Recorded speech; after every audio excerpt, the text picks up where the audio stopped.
Yes, best klaro na. Thank you, sir. Okay, so wala mo ko nag-feedback. So this is the chapter 1 content. Chapter 1 is na ang company overview, organization structure, problems encountered, existing business process, and objectives of the project, scope and limitations, and related systems and works. So Sir Jubito will be the one to give some tips on how to write chapter 1. Pero I believe no na medyo familiar na mo somehow how to write in chapter 1. Murag bugbog sarado na kayo mo aning research. Bugbog sarado yun na term, no? Pero I believe medyo you are familiar na, and somehow you know how to write and how to align problems with the solutions presented in the paper, no? And so basically sa chapter 1 dira man ta magbutang rationale of the project. So si Sir grabe Arky Jupito Bulakon. Sir Arky ang mag-discuss ana. And then chapter 2 medyo taas jud siya, no, na chapter 2 methodology. And these are the chapter 2, the main points of chapter 2 is how the project will, you will present the startup information of the project and some feasibility.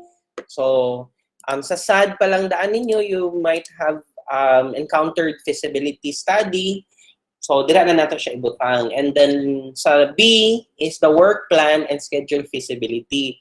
I believe medyo familiar na mo sa Gantt chart. And I-introduce nato sa chapter 2 ang work breakdown structure. So, dira siya ibutang. And inyong i-present, i-discuss.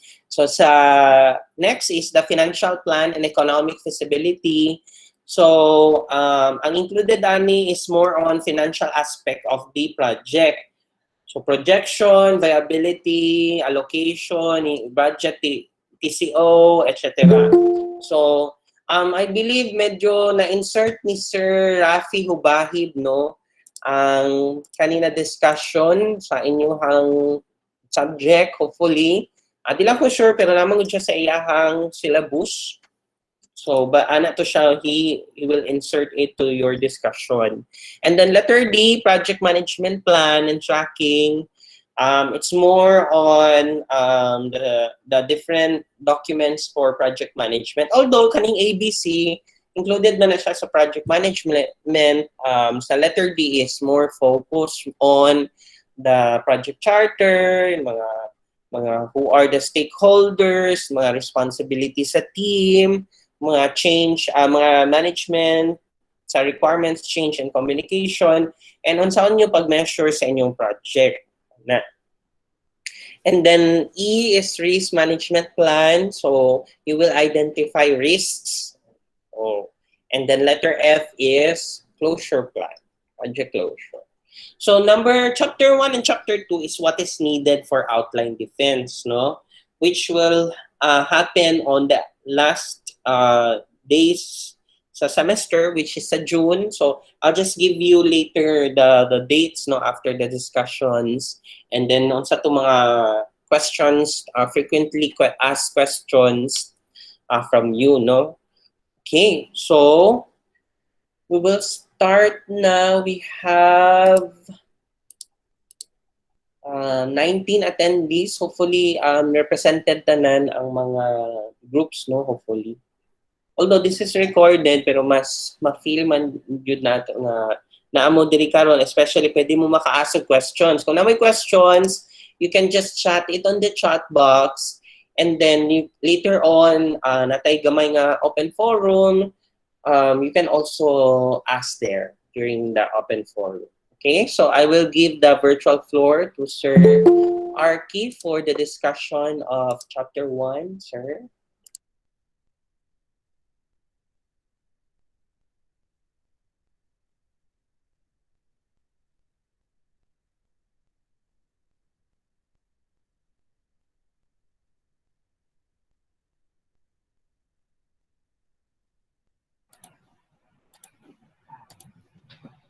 Hello, good morning, everyone. Morning, sir. Morning, sir. Morning, sir. Okay, so this Morning, morning I sir. will, yes, good morning again. This morning I will be discussing to you the first lesson in module number 4, which is writing the introduction. As previously discussed by Sir Mark, I know you have gone through a lot of researches, and I think you are quite familiar with writing the introduction of every research that you have done. So this is just a brief overview and a look back on what you have done on how to write introductions. So our objectives with this lesson is number one, to write the introduction section of the proposal paper effectively, and what are the things that you need to remember when writing the introduction of your capstone project. Number two is to value group work on writing the proposal capstone project paper. So basically, again, I will be discussing the sections, the important ones in the introduction part or the chapter one um, of your capstone project. So basically, you can now, after the discussion, you can now start writing your chapter one and two, as well as to draft it and submit it to your instructors for checking. Okay, so I will not go through with activity and analysis. You just read it. What are the things and requirements to submit? Okay, so the introduction section of the proposal includes wait, ato sang ipadako para mas klaro. Yan. Okay, so the introduction section is one of the important sections in every capstone project because it introduces what are the important things or why is the study important. So dito na ito mabasa kung unsa to ang mga important aspect of the study. Maatong mabasa dira ang what, when, where, how, and who sa atong study. So basically, the introduction section includes a company overview, organization structure, problems encountered, existing business process, objectives of the project, scope and limitations, and related systems and works. Basically, these sections of the introduction are already done in the fundamentals of information systems, which was discussed or which was done first year pa lang mo. So basically, this is again an overview or a look back on what you have did in the past. So the introduction provides the background information necessary to understand why the described experiment was conducted. So basically, dito natin mabasa yung rationale. Rationale, it means why the study is essential in today's time. Okay? So the introduction should describe previous research on the topic that has led to the unanswered questions being addressed by the experiment, and should cite important previous papers that form the background for the experiment. So basically, this is when you talk about capstone project, it's not about developing a plan of a certain organization, but basically also conducting a research why that specific information system is necessary for that certain business organization. Okay? So the introduction should also state in an organized fashion the goals of the research, most particularly the particulars, specific questions that will be tested in the experiments. Okay? So let's start with the first section in the introduction. We have the company overview. So in this section, you researchers must discuss the company's information. So you talk about when did the organization started, how did it started, who are the owners, and how many employees ang naa sa organization, how many departments if it's applicable, depending on the nature of the business, and as well as the products and or services. Ano yung ino-offer ng organization? Ano yung makikita natin sa organization? Goals and vision. So basically, ano yung goal ng organization? Mababasa din natin yan. At saka yung vision. Their stakeholders, who are the persons involved in the organization, and other relevant data. So these are the things that you need to discuss in the company overview.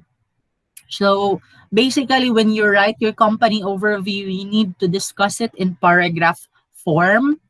So you must also include pictures of their office or store. So as evidence for your company if it is existing. Okay? So questions sa company overview? Hello guys? No, sir. Okay lang. Sige. So again, that is the company overview. So you discuss all the important things about the organization. Okay? So after discussing it in the company overview, you need to prepare also the organization structure. So the organization structure is a visual diagram of a company that describes what employees do, whom they report to, and how decisions are made across the business. So basically, it's a structure wherein you can see all the employees in the organization. So you can see where such a specific individual should report something and who are his or her superior. So basically, ito yung makikita natin dito. For example, if you are the employee of Will Thompson, so this is Will Thompson and these are his employees. So basically, ito yung structure. So ito yung parang CEO or the marketing director, and the marketing director has three branch managers, and the three branch managers has also two sub branch managers, Will Thompson, and every manager in the sub department also has employees to monitor. So basically, this is an example of an organization chart. So you can ask your organization if they have an existing organization structure for you to have this section filled. Okay. So letter C, we have the problems encountered. So the most important thing in writing the introduction is also to cite the encountered problems within the organization. This is the most important thing that you have already forgotten how to do it, because sometimes you ask directly what are the problems encountered by the organization. No, the most effective approach in writing the problems encountered is to carefully analyze the business organization's processes. Okay? Dili ta mag-ask directly nga, sir, unsay problema ninyo diri, sir? As an IS students, you need to carefully analyze the organization's processes in a manner that you don't need to ask them what seems to be the problem. You can identify it by carefully observing what seems to be the problem in the current process, and based on that you can write the problems encountered. Okay, so this section also present the problems encountered in the organization, which is relevant to the proposed design of the team. Okay, so it's not just about the paper kanang manual pa sila inana. So those are common problems of the organizations here in our locality. So ang nindot diri nga isulat ninyo sa problems encountered is, for example, nakita ninyo nga atong ihatag nga example is kaning sige ni kaning national ID, naka pa national ID na batanan. Nanay napay uban wala. Okay, basically, for example, if normal lang ni siya nga days ha, normal nga days wala pay COVID. So, ang nakita nato nga process sa sa national ID is moadto ta sa mga schools or mga not schools but assigned area wherein you need to prepare your documents para ma-verify. Kung wala ka na adtuan atong magbalay-balay god nga mag-conduct og census sa inyo ha. So inana ang process. So nakita nimo nga why not utilize the technology? Why not make a web-based information system wherein people can register their information nga instead nga gibalay-balay to sa kuntahay lang ha sa organization. So mag-utilize ta og mga web-based information systems para mag-gather atong mga data. Para kadto na lang ang mag-adto na lang sa mga assigned areas are those people who are living in remote areas. So, nakita to na tong ay sir, na pa may remote areas sir, dili man sila maka-access di sila maka-access sa internet. So, dili sila maka-fill up atong information system. So, dito na nakita nato ang solusyon. Ato na to sila isa-isa balay-balay. So, that is the solution of the organization. So that's analysis on how to make certain processes easier and also faster to gather data. So that should be the problems encountered in that specific process. Okay. So the problems must be clearly defined and it must be existing in their organization. You can also identify the affected personnel and processes of the problems. So this also must be discussed in paragraph 4. Okay? Questions? Okay lang? No questions? None so far, sir. Okay, so let's proceed to letter D, which is the existing business process. So when you write the existing business process, it should be presented specifically on the process relevant to the proposed IS projects. So basically, you need to create a diagram for each of the processes of the organization that are affected or essential in the proposed information system project. So each diagram, each diagram presents each process of the organization which are relevant in the study. For example, this is a diagram for a job application process. Basically, ang proposal ani kay HRIS kunuhay, Human Resource Information System.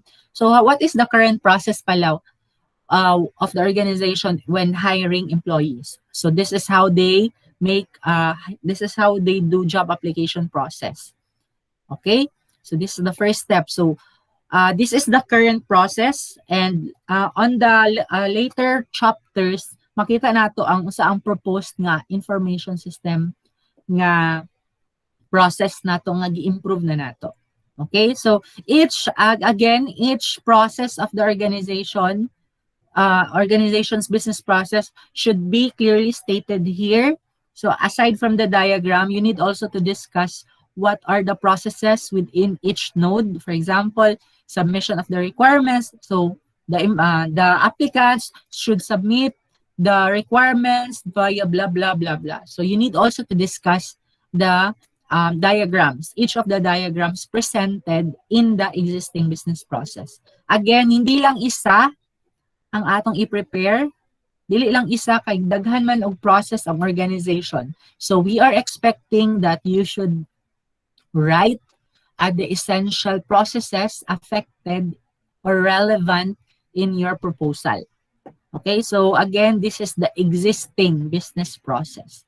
So mag-expect niya nga dili lang isa ang inyong isulat diri because basically you are writing or you are proposing a management information system. Take note that when you talk about management information system, it has different modules affected. And those modules should be presented in a diagram manner, each of the processes. Okay?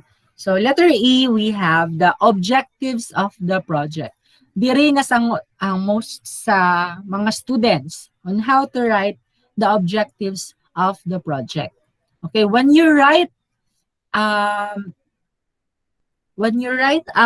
objective, you need to follow the SMART. So, isa ng SMART. Your objectives should be a SMART objective. So, what is a SMART? Makita ninyo guys ang akong notepad. Yes, sir. Yes, sir. Sige. Yan. So, unsa maning SMART objectives? Again, when writing your objectives, it should follow a SMART approach or SMART objectives. So, first, we have S, specific. So, dili dapat nga ang ato ang objective, it's very broad. Kaya pagbasa nato kay dili nato ma-specify kung unsa jud ang ato ang ginabuhat. Unsa atong aim. So, for example, the objective should be specific. So, number 1 is to design a module that will collect users' data using management information module. So parang ganon. So kailangan nato specify kung unsa atong gusto nga buhaton sa ato ang capstone project. So you need to be specific. Okay? Klaro? Hello? Yes, sir. Yes, sir. Yes, sir. Yes, sir. Next, we have M. So what is M? Measurable. Okay? Measurable meaning we can measure the proposed objective. Ma-measure nato dili ka nang sa tawag na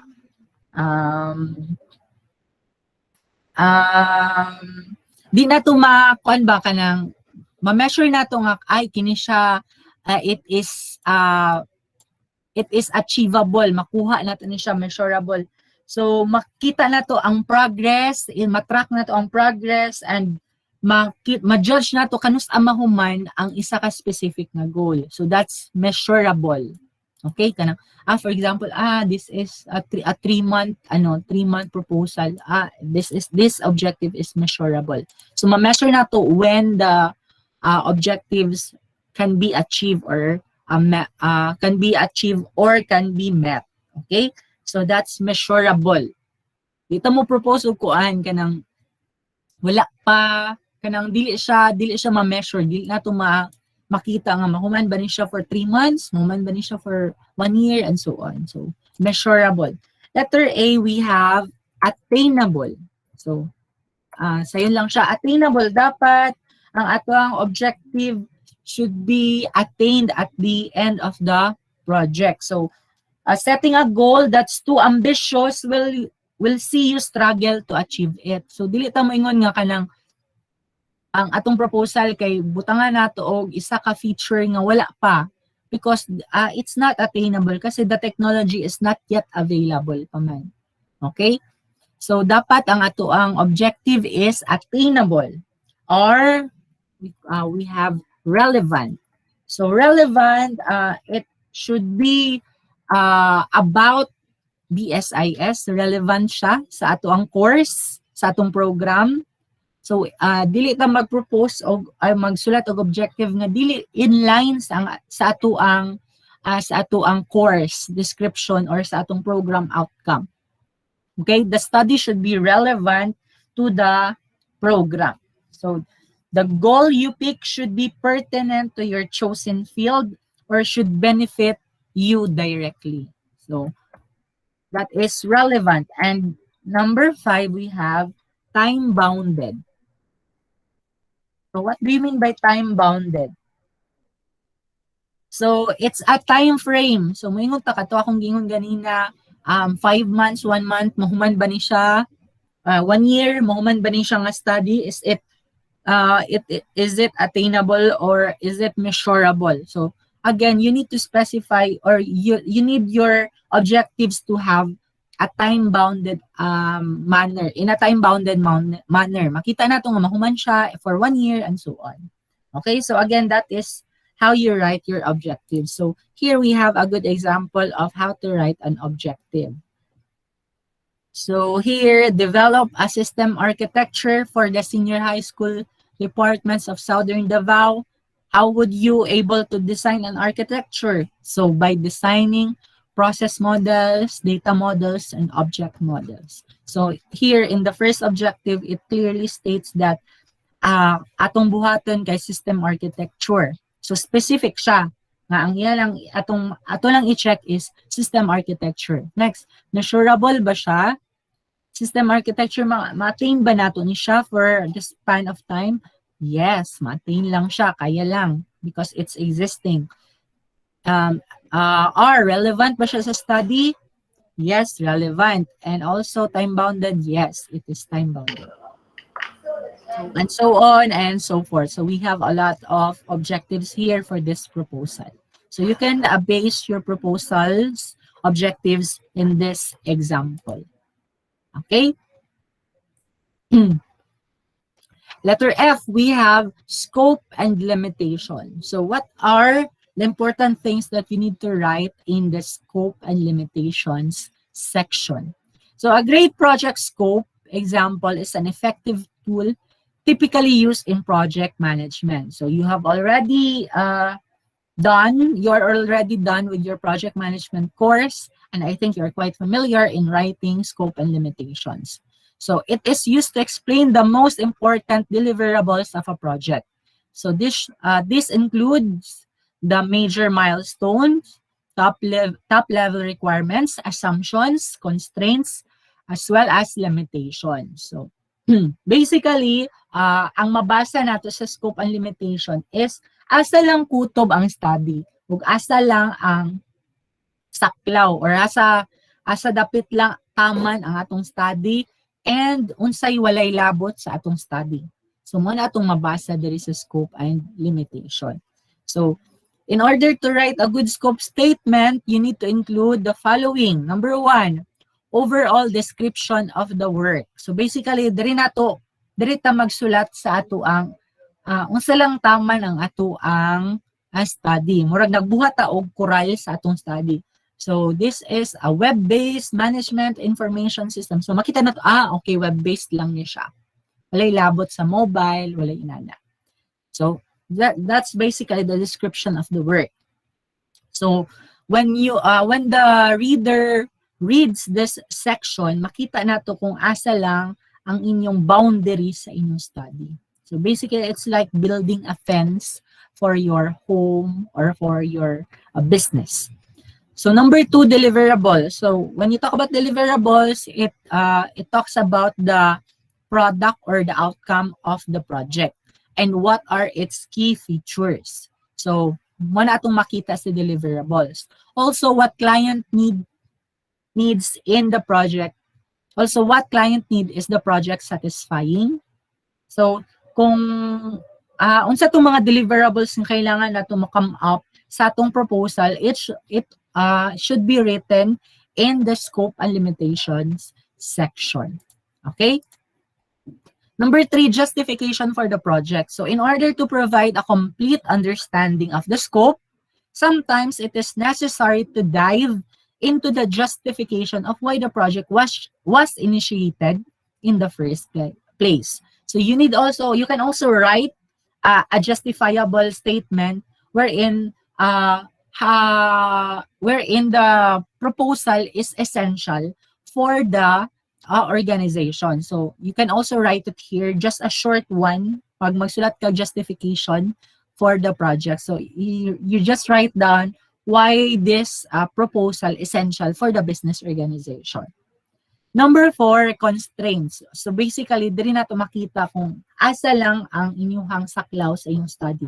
We call this one as boundaries of your study.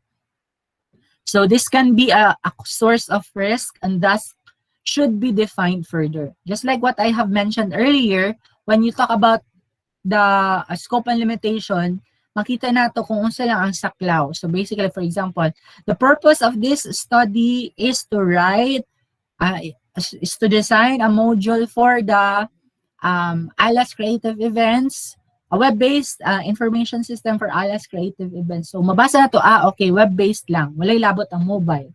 Wala sila yung proposal for mobile application. So that is the constraint. Okay, number 5, we have assumptions.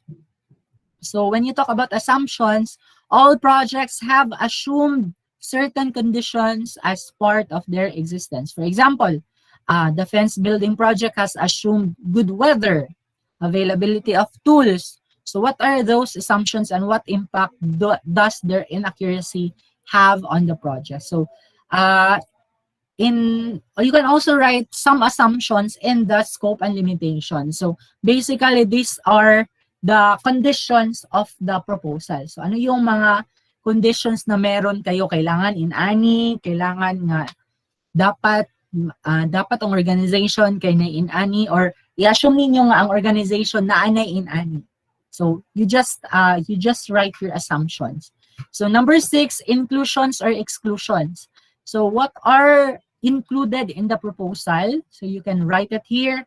Many projects have items that are uncertain. So because projects of that type sometimes do and sometimes don't include those things. So they need to be explicitly included or excluded from the project. So you can write all the things that are included and also stipulate what are excluded in the study. So for example, sa organization, ang inyo lang gi-target kay finance department. So you can write the target department of this study is only the finance department. Other than that, wala na sila ilabot. Okay? Letter G, we have the related systems and works. So in order for your study to be justified, you need to research relevant studies and works that are related to your study. Okay, so in this section, you must discuss the related systems and works of the IS project. So basically, it is similar to related literature section to other formats. So what are the things you need to write in here? So you need to provide at least, so pwede 3, more than 3. So 3 related systems and works from published journals and articles. Okay? So I think you have the site or links on how to navigate to related journals. So you just need to explore those, read more so that you can have more than 3 related systems and works. Okay? So discuss the features, the problem being solved, and the results. So when you are already done reading the 3 related systems, you can discuss its features in the related systems and works, and what are the problems that are trying to be solved by that specific study, and what are the results of the study. So it is also better if the related system is also a design of an information system. So again, it would be much better kung ang inyong study nga nakita is somehow related to BSIS, just like designing, just like this proposal that you need to design only, not develop. Okay, para mas essential ang inyong mga related systems. So if possible, there must be one related system which is emanated or developed within the Philippines. So kung possible nga makakita among isa ka related system nga gibuhat diri sa Philippines, much better. Pero if there are none, so you can stick with the other related systems and works outside the country if it's not available. Okay? So make sure that it is properly cited and referenced using IEEE format. I guess you are quite familiar on how to write or how to reference using IEEE format, no? So I think I'm not gonna show you na. Kato na kung na tapos 1. So I think it's available in the Word, MS Word, on how to reference IEEE format. And I think you are quite familiar with that one. Okay? So any questions with lesson 1 in how to write the introduction? People? May question kayo? No, sir. Ay, sir. Ay, sige. Sir, Sir Archie. Yes po, yes po. Lipo ko nabot, sir. Wala ko kapas sa katong explanation nga, ano, sir. Kaya bitaw sa mga diagram, sir, kay explain pa sa ubo, sir, or purely diagram lang sa katong current business process, sir. Each diagram po should be explained po. Sige, sir. So Thank you, each sir. process, may diagram, tapos each diagram has also explanation sa baba. Okay, so any more Thank you, sir. questions? Okay, you're welcome. Bansi. Sir, Yes, Acosta. sir, sa organizational chart, bitaw, need pa na mo kwaon jud ang name jud sa, for example, sa mo is barangay, sa senior office, kuan pa jud na mo ang tanan name sa unsa ni sa tanan member sa organization, or pwede ano lang, for example, BOD lang niya, ana. The essential people or individuals should be written in the organization structure po. So, katong mga members, pwede na to siya wala. Kato lang murag, for example, good kung sa room pa, kato atong murag president, vice president, inana. Tapos, unsay structure on how to report or unsay connections nila each sa katong mga individuals. Okay po, sir. Thank you. Next question.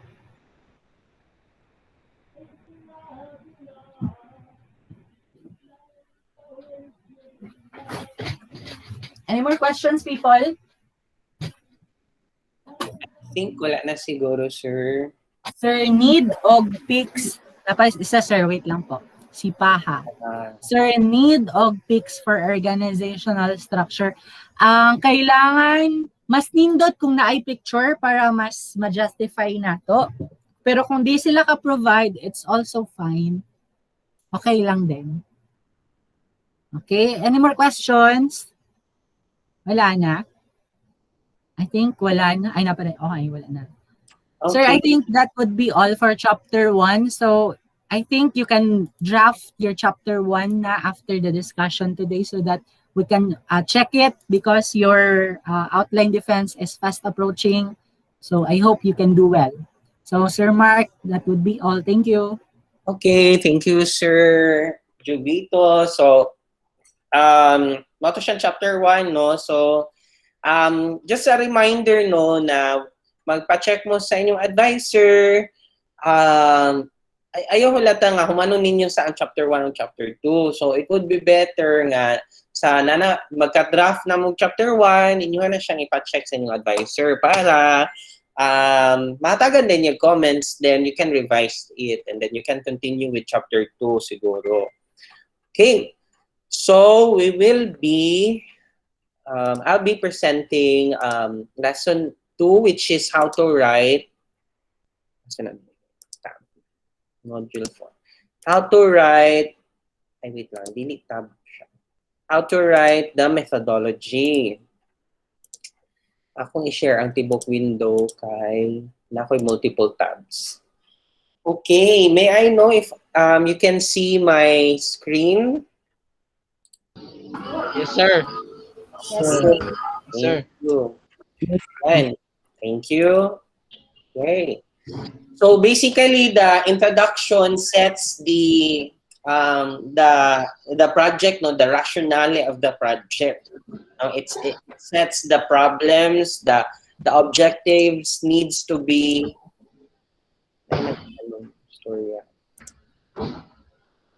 Okay, needs to the problems that needs to be addressed to the project, and then the objectives of the project, and etc. No, so na-set dito daan sa introduction pa lang daan, you already know the direction of your project, the design of the information system. So you already know that. Okay. So dapat dito by the way, when you write, make it sure na direct to the point. Okay, dili nang kanang daghag flowery words or phrases or any discussions, no, na dili siya needed. Okay? So, yan. Kuan ka para. So the methodology, so we'll start discussing the methodology part. So the methodology section, medyo taas siya. Okay? And then it includes, as I mentioned, no, katong na-mention kanina, din ako i-discuss, i-mention ka na-mention ako kanina. Although isa-isa ko na ito na siya discuss. So the function of this section is to describe all the experimental procedures, no? Mga approaches and mga documents, mga strategies for you to finalize or for you to achieve the objectives presented in your introduction. The description should be complete, okay? If there is more than one part of the experiment, it's a good idea to describe your methods and then present your result in the same order in each section. So the first part is the startup and feasibility, okay? So if you have questions, just chat lang, no? And then every major section sa I will ask if you have questions. So this subsection includes budget and summary and operational feasibility and technical feasibility. Okay? So sa budget and summary, although na siya sa next part sa methodology or na specific part sa methodology, the financial plan, na dito naka-specify jud ng mga particular items or services or mga different expenses na inyuhang gastuhon, no, sa project. So, i-present ninyo diri sa budget and summary ang summarized na budget allocation. Example, mga personnel services, no? So, naabay kailangan i-hire na mga programmers, mga kailangan i-hire na IT staff, if ever the project will be implemented. So, inyo siyang i-summarize dira. Personnel or mga employees, ganon, to hire. And then, mga supplies and materials. So, although, inyo man ang stipulate, no, sa financial plan, pero inyo lang siyang i-summarize diri sa budget and summary ang total na supplies and materials. Okay? Next will be siguro equipments. Okay? Example, kailangan ninyo og laptops, desktops na i-purchase para if ever the project will be implemented. And then, ibutang na lang po dira ang let's say, for example, mga communications, expenses, travel expenses, ganun. So, I believe familiar naman siguro mo sa accounting. So, pwede man na ninyo, di ba, i-group ang mga transactions into accounts. So, that is basically, pwedeng anak pagkaano. Ang sabi tawag anak, Sir Arky, tawag anak mga students, po. pwede sila ang budget summary nila kay kanang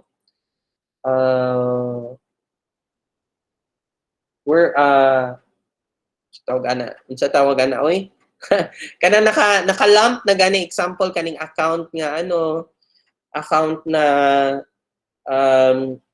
rental expenses gana naka-lump na siya ba? Ay, sahon na lang.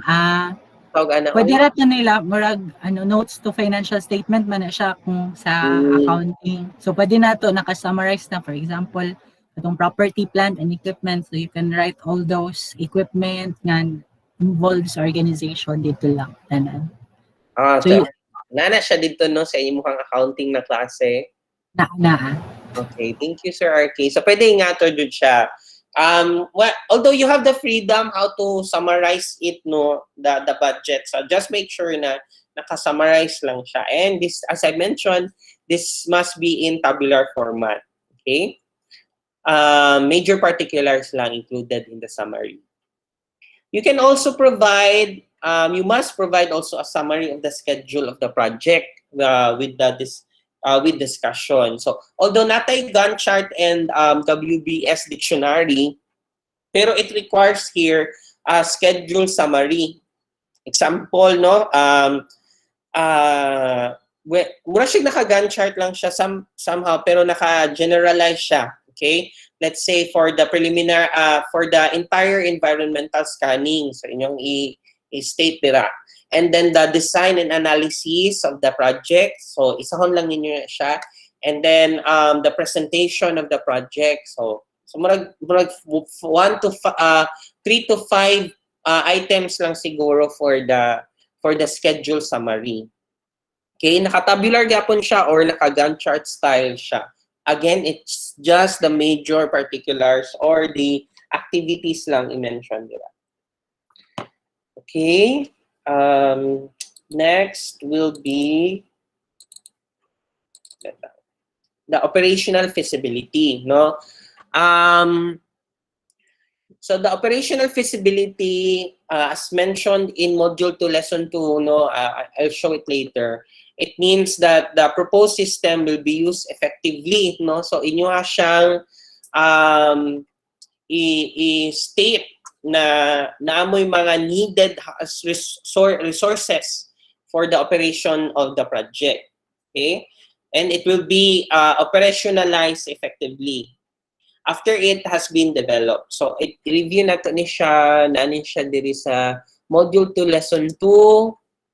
Okay, pang-count sa nato siya. Dara. So, the operational feasibility, na siya sa Module 2, Lesson 2. Review ninyo diri ha. So, it depends on different issues. So, in the operational feasibility, usually, ano lang siya, kanang naka-paragraph siya, pero it would be, we appreciate it if meron kayong tabular na presentation. Okay, so you can answer these questions. No, example: does management support the project? Do users support the project? Okay, na ba sila current system? Pwede ba siya ma-link effectively? Ayun, so you can answer this question kung nabay ma-reduce na workforce, no, because of the system.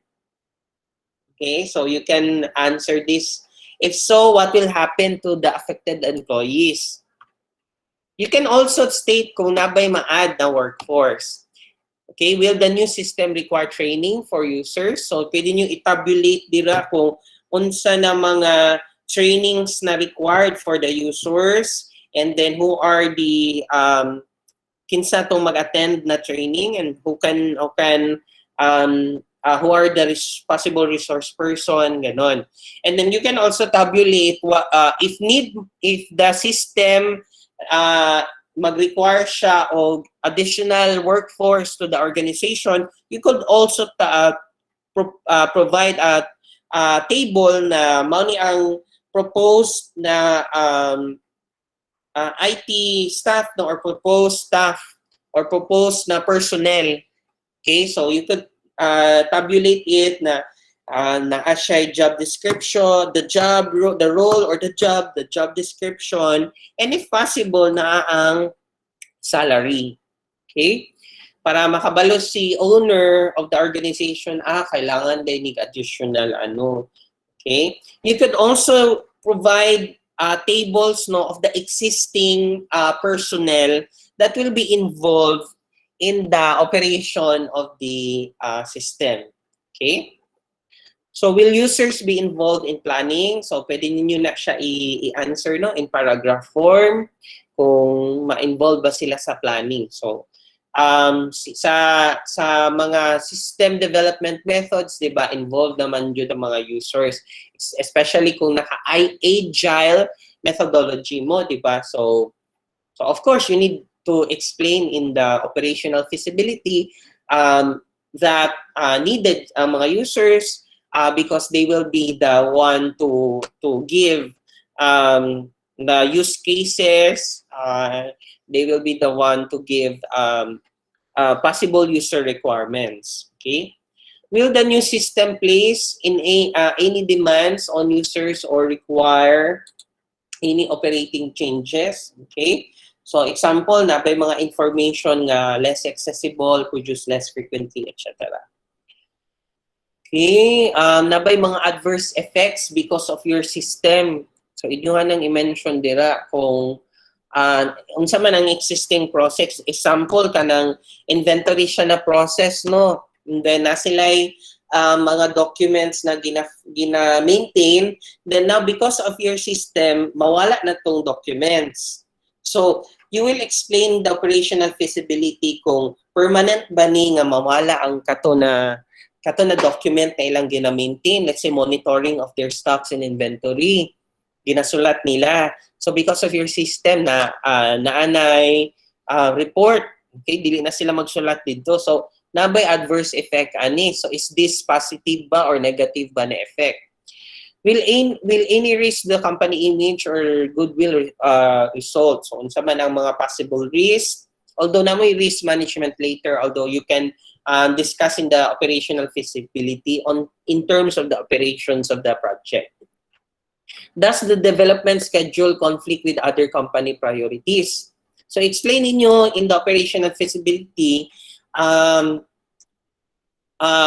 possible conflict of the priorities sa company. Of course, you will come in no sa ilaha, magsamok-samok mo sa ilaha kay you will interview the end users, you will interview the managers, and then you will need to state in the operational feasibility a possible conflict of the development schedule and the priorities. Because during the development schedule of the design of this information system, you will require the end users na mag-attend siguro sa inyong mga interviews or meetings kay inyo hamang ipaset ang mga user requirements. So, ma-conflict ba with the different activities of the company.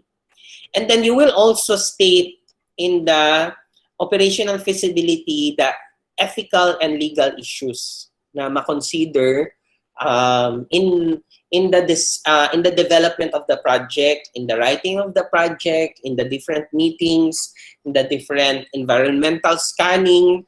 Yan, unsa may mga possible legal and ethical issues. So medyo taas-taas na siya nga discussion. You could we are doing this na more on guide questions because we want you to explore different examples in some sources sa internet, or you can pwede mo adto diri sa eskwelahan, no? Open man ang library for you to browse mga previous researches sa IT. Naman po na sila a feasibility study nga part.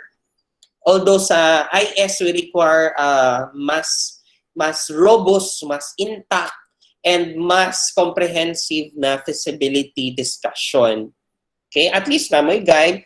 So, dili pod mi gusto na muhungit na lang ni Permi sa inyo, ni kami ni Sir Jovito. So that's why more on guide ni siya sa inyo ha. Again, Capstone project is more on it's more on the culmination of your mga different ninyo na courses sa information system. So it's more on your part na. Okay, so we're just here to guide you. So that's why we are giving you guide questions or giving you tips how to write or how to design the information system. Pero dili namin mo usually sometimes naghatag ng example, pero most of the time come in inyo ng part. It's your responsibility to look for sources of examples, sources for how to write this, ganon. Okay? Of course, with the guidance of your instructor, us, and your advisor also. That's why I will advise you na magsige magpa-check sa inyong advisor. Okay? Although, sige, later na lang nato i-discuss no, regarding sa pagpa-check sa advisor. Kaya na ako'y mga possible tips for you. Okay? So, let's proceed to the technical feasibility. So, nani siya gihapon diri. Okay? Nay additional din na ako naibasahon na some additional tips for the operational feasibility. Okay, mga number of personnel na, di ba na-mention ako, table siya, mga skills nila, duration of personal requirement, yan, etc. Okay? Pero dili ni need tanan, no? What is required on the operation feasibility is na-justify ninyo na the company and your resources is feasible enough to operate the proposed design of information system. Okay? Or to proceed with the project. So pag na-justify na ninyo, so that means you pass na mo ana sa operational feasibility. Okay? Next will be the technical feasibility, which is still part of the startup and feasibility. So the technical feasibility refers to the technical resources needed to develop and purchase, install, or operate the system. So inyo adyang i-state tanan technical resources na needed, okay, sa project, okay? Okay, when assessing technical feasibility, so si systems analyst ang mag-consider ani with the guidance of the project manager also and the advisor. So mga questions. Does the company have the necessary hardware, software, and network resources? So inyohang i-table dito sa kaninga part kung sa mga existing nila na mga hardware and software and network resources na nasa ilaha dito, no, na relevant siya sa information system. Okay? And then, does the proposed platform have sufficient capacity for future needs? Okay? So, example, sa ilahang network bandwidth, no? Kung makaya ba sa ilang network bandwidth, kung tayo nag-propose mo nga additional Mbps, so makaya ba sa ilahang network infrastructure, okay? So, inyo adyang state ang technical feasibility. State ninyong hardware, software nila, state ninyong mga network resources. If possible, state po ninyo dira ilang existing networking network setup, okay? State na ninyo dira. Will a prototype be required, okay, for them to understand the project? So, inyong i-mention dira. Will the hardware and software environment be reliable? Okay, so inyong i-mention dira kung ang ilang existing ba na hardware and software is reliable if the project will be implemented. Okay? Nabay mga possible integration sa ilang existing na information system sa inyong proposed na IS. Example, na sila existing na system for their accounting, and then inyong gina-propose is for their HR management system, which includes DTR system. Okay?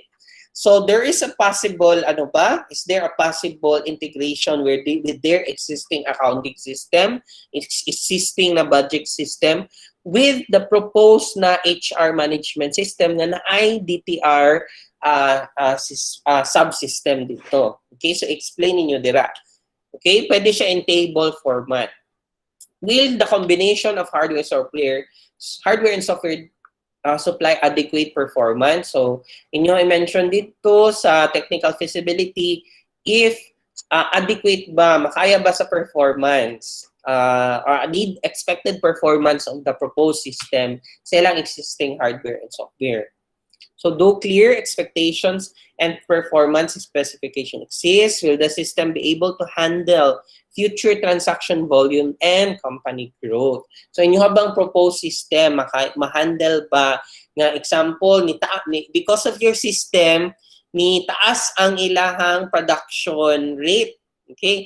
Example, yung systems about manufacturing about banana products, no? So, kung wala pa yung system, ilahang production rate is gamay lang. Pero because of the introduction of your system, there is a possibility nga mutaas ang ilahang production rate. So, makaya ba sa system na nitaas og 100% ang ilang production rate? Okay? So, explain na ninyo siya and you need to justify it with technical resources. You could also specify in technical feasibility on sa mga proposed, aside sa existing technologies and hardware software network, you could also provide kung tayo wala sila yung mga hardware and software nga needed for your IS project. So you could provide ano lang, dili siya comprehensive but a basic proposal lang. Let's say for example nga wala naka-network ang ilang system, ilang company, so you could propose a network infrastructure for their organization para mag-work ang inyong system. Okay, inyong propose na information system design. Okay. Next will be the economic feasibility. Wait lang. The economic feasibility is part day siya sa financial plan. Okay, so mao to ang sa startup and feasibility. So budget and summary, operational feasibility and technical feasibility. So do you have any questions for the startup and feasibility nga part? Hello? Are you still there? Do you have questions or we can proceed?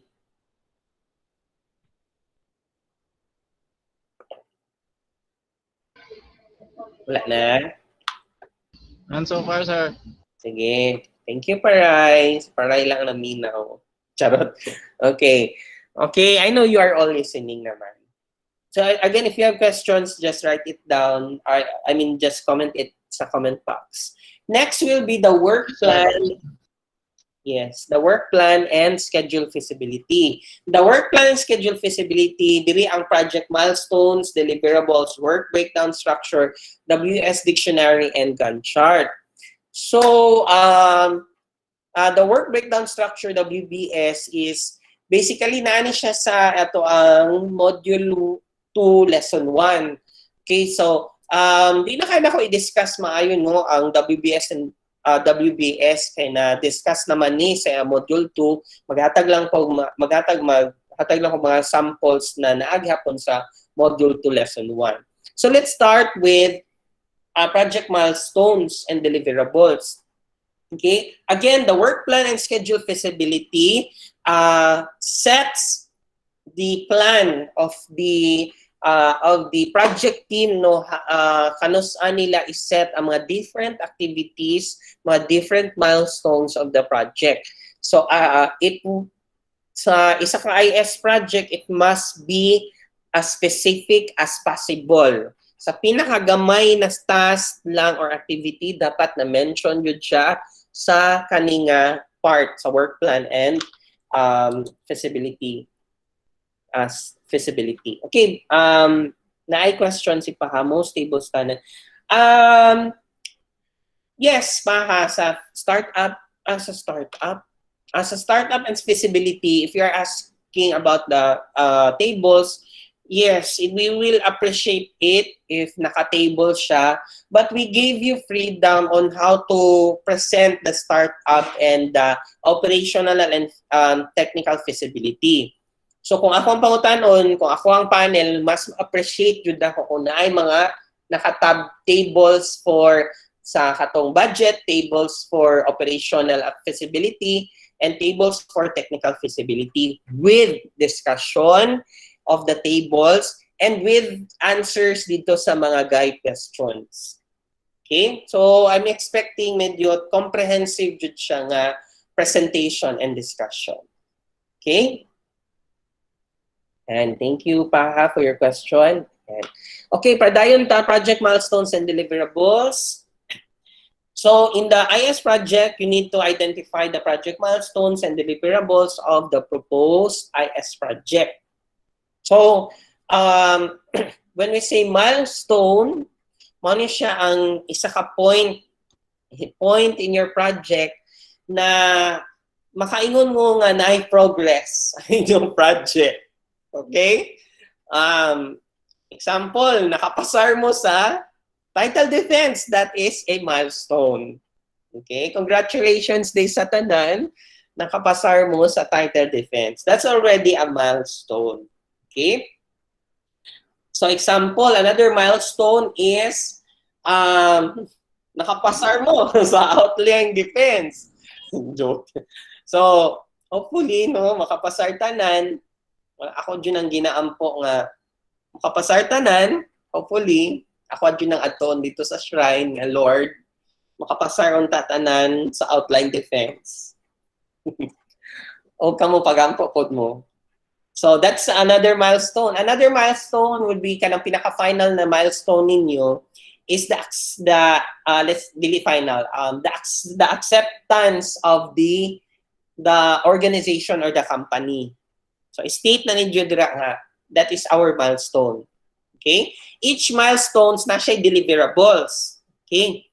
Example sa deliverables outline defense, passing the outline defense, that's a milestone. Example na deliverable ana is your chapter 1 and chapter 2. Okay, that's a deliverable.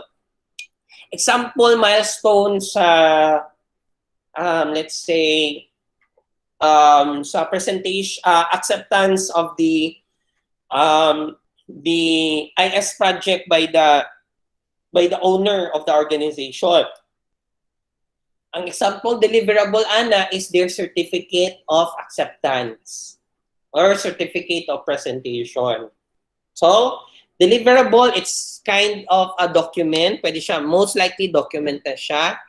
Or any object or any event nga nag-mesh as evidence na ang milestone is na-achieve siya. Okay? So, there is some project milestones and deliverables inyuha na dapat ma-mention in bulleted, naka-bullet siya. Okay? So, buta na to, let's say the proposed project will be approved by the organization and to collect data needed for the design of the information system. Okay? So, na-approve na siya. So, katong palang daan nga environmental scanning mo, milestone na to siya, nga approved na siya by the organization. And then, pwede na mo mag-collect of data. Okay? Another milestone is process models such as use case diagram and activity will be designed. Okay? So, when you write project milestones and deliverables, gikan siya dapat sa start, after, at the end, up to the sa end, okay, up to the end of the capstone project. Okay? So, nakaset na dapat daan sa inyong milestones.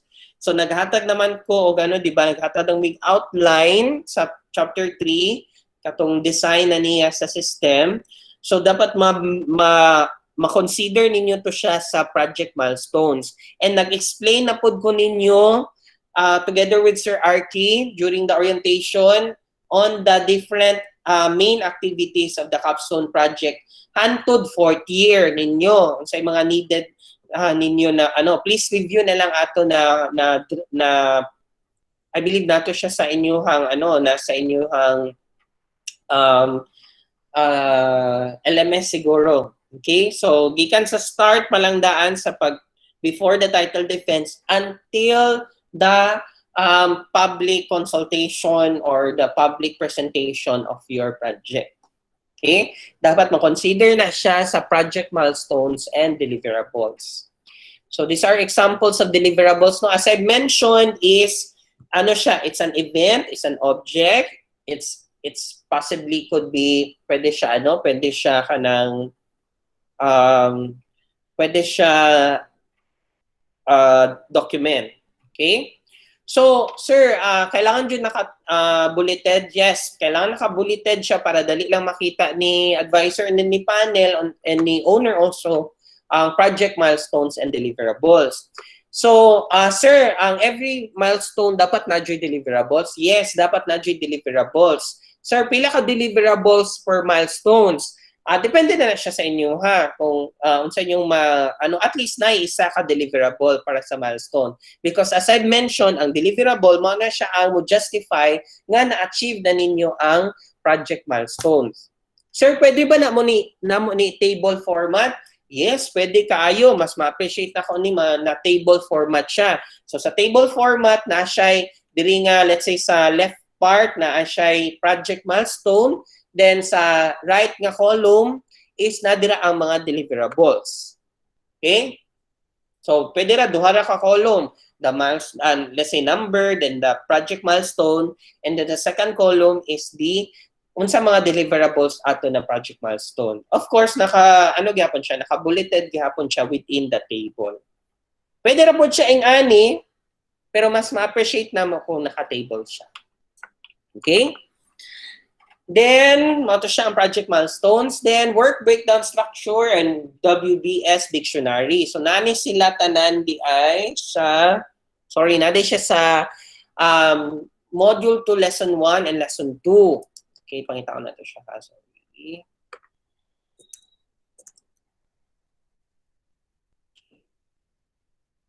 Okay, so, dili na ko i-discuss no, ang work breakdown structure in-depthly, no? Because na-discuss naman ni sa inyong module 2. Okay? So, as I mentioned, though, the WBS is a description of tasks in layers of detail. Okay? So, naka-state sa WBS, it's basically a diagram, ang work breakdown structure. Naka-detailed ang different layers of tasks. Okay? So, usually, whatever na sa WBS will be the basis of the entire project management documents. Okay? And the WBS incorporates all project deliverables. So kung sa ito na-mention ninyo na mga project deliverables, dapat mabutang dito sa WBS na dictionary. Okay? Okay, so as mentioned, a WBS outlines project work by decomposing the different work activities in different levels. Okay? Kung sa man ang dagway sa WBS, it's often depicted as a task-oriented na tree. Okay? Naka-hierarchical siya of tree of activities similar to an organizational chart. Okay? So, si project manager yun dapat magbuhat o mag-maintain ani. So, kung kinsa man mga project manager na dire, ang ako ang special mention mo, no? Because kamo ang responsible ani. Okay? So, mo ni mga sample no na WBS na paata diri. Okay. So, you can search other sources no. Actually, kuan lang ni siya, simple lang kay ni the WBS. You can search other sources sa internet, or you can go here sa library sa mga work breakdown structure. So, the work breakdown structure, naka-ano dyan dapat siya, naka-different level. So, the pinaka-taas na level is katong iyang name sa IS project. And then, the second level is the different, actually, kamo dyan mag-justify ani, no?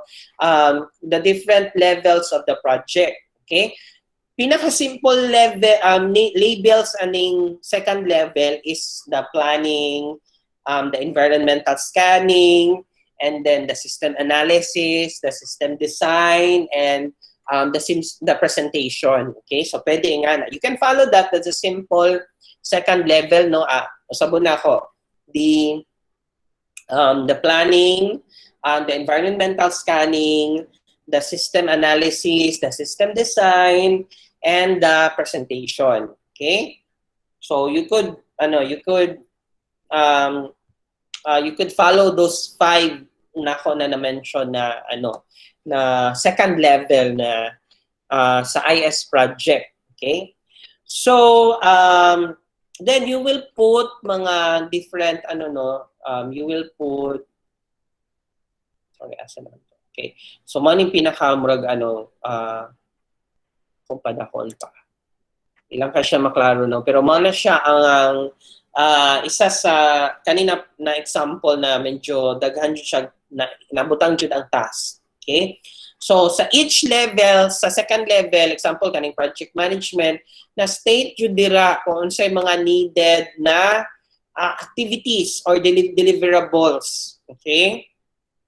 So kanina WBS is paano man ni siya kanang complete na jud na software development no gikan jud sa planning until sa pag-code, pag-install, etc. Although sa inyong part is you'll only end in the design, okay?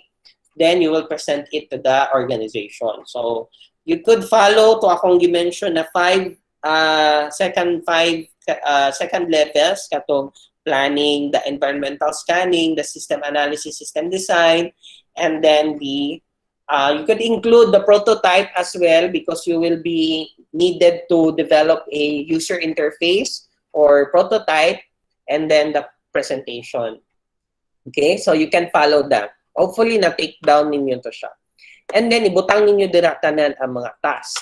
So, kung unsa man ang na-state diri sa WBS, mao dapat na siya naka-maintain o naka-align na siya sa WBS dictionary, sa budgeting, of course, with the project milestones and deliverables you have mentioned in the previous section. Okay? So, to siya, no? That's the detailed steps of creating the WBS. So, money siya, no? This is one strategy. No, dili na siya required na naani siya, pero this is one strategy on how you could plot the task and the subtask and then each work packages or activities sa subtask. So pwede ingana ninyo, although this is just a strategy para makabuhat mo ingani nga WBS. So after the WBS is dapat mo'y what you call this WBS dictionary. Okay, punta ma-open ako siya. So the WBS dictionary is a document that includes the definition and the scope of the different elements in your work breakdown structure. Okay, siya pod ang makita ang mga different ID, work package name of the person, kinsa ang assign, due date, estimated cost, etc. Okay, so this is an example of a template of a WBS dictionary. Okay, so butang ninyo ang ID, title, the company, project manager. Pwede wala na ning project ID, you could remove that. And then money siya. So kung pwede dili na ninyo ni usabon, no? Naka-set up na ni siya, no, like the task ID. Kung na mo idungag, you just add a new row, then you will balik ta dire sa WBS structure. Example, your first sub-level is the project management. The second level. So, mo na siya ang activity title dira. Okay? The project management. So, dapat makita na ko dira ang number 1 project management. Kaya ang naa diri, number 1 ninyo is project management. And then, sa planning, okay, sa task na 1.1, that will be the planning. Mao na siya under sa project management. So under sa project management, the planning, the 1.1. And then the 1.2 is the cost and schedule management. So that's na dapat mabutang na dira, cost and schedule management. Okay, and so on and so forth for the project management. And then for the planning na task, you need to identify sub-tasks for the planning. Kasi mga possible work activities or work packages nga atong ginatawag na under siya sa planning. Okay? Na task. Okay? And then, ang dependent upon, ibutang na to kaning si subtask 1.1, 1.2. So, dili mahitabo ang subtask 1.1, 1.2 kung dili mahuman ang 1.1, 1.1. So, ibutang ninyo dira ang task ID, 1.1, 1.1. Okay?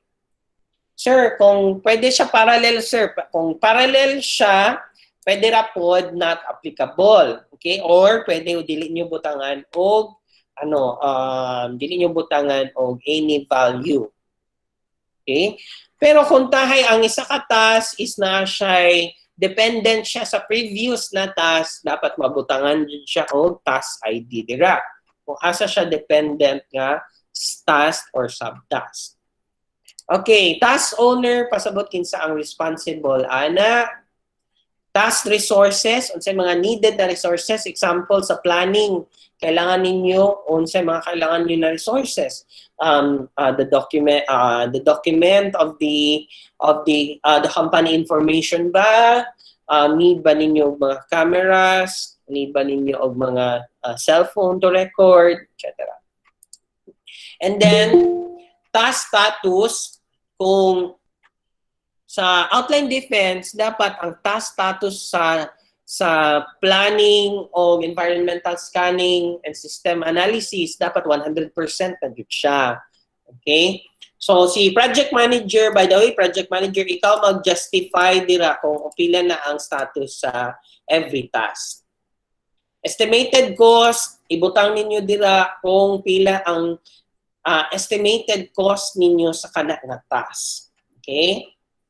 Then, ibutang nyo kano sa ang date, actual date jud ha, and then estimated date of completion. Antay, kaning planning, okay? Kaning subtask 1.1, 1.1. Ang planning is, begin date niya is nag-start mo atong, let's say, February 15, okay? Sample lang. And then, nahuman ninyong planning pagka February 17, okay? Inyong estimated na is February 17. Pero nahuman jud ninyo siya, actual date ninyo ang planning is February 24.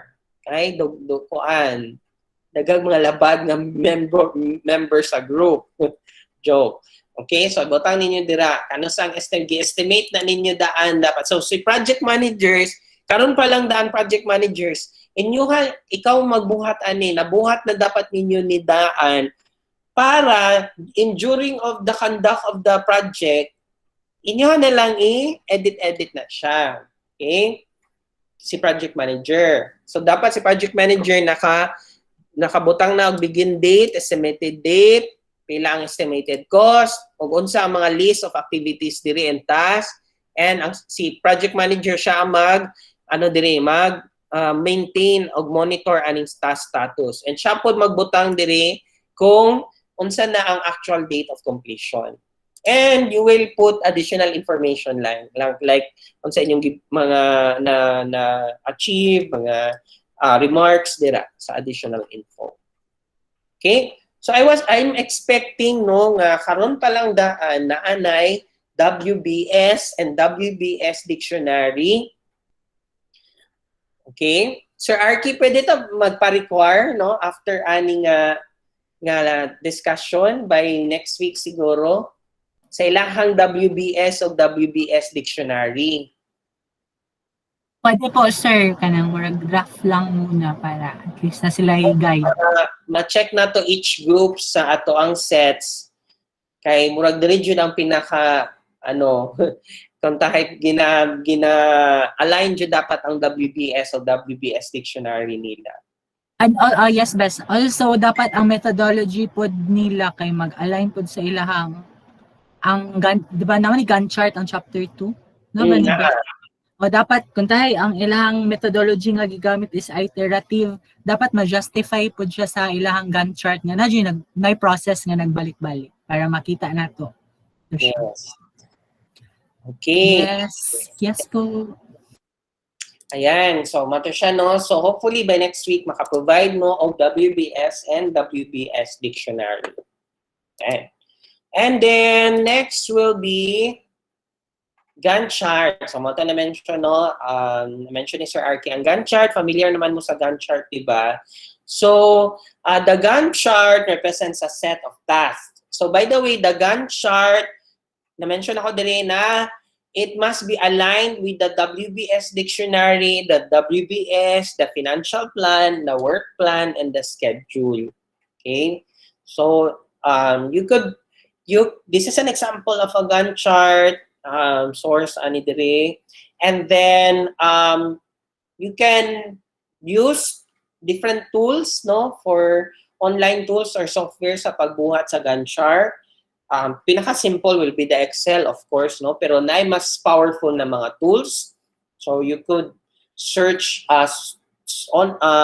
online sources no for different tools or software na pwede nyo magamit.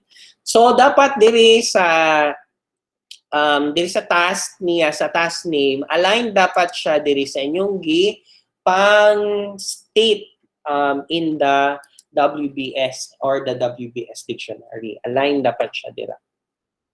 Ani WBS dictionary, and then the Gantt chart task should be aligned also. Okay? So katong gi-mention ni Sir, you need to identify unsa na although nasa sa chapter 3 ang methodology na inyong gamiton no for the project development. It could be iterative, it could be V model, it could be extreme programming, it could be prototyping model. So kanimang na mga agile models is na iterative processes. Tama ba ko, Arki? Tanan, Sir Arki? Tanan agile models is iterative in nature. Opo. So kung mag-agile sila, dapat na actually best i-require na lang nato sila nga kanang iterative in nature na lang. Okay lang po para at least Lain mo kung sila waterfall sila very traditional.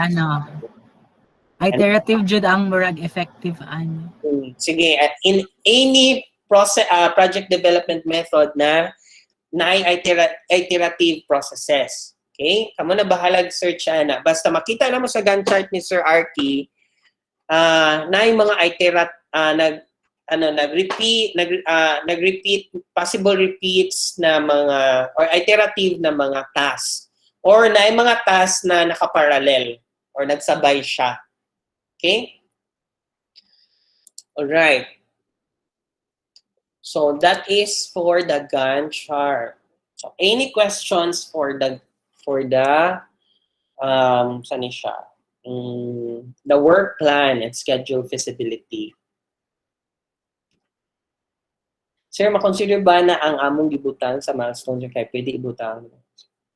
Yes, actually, atong inyong project milestones should be included in your WBS task.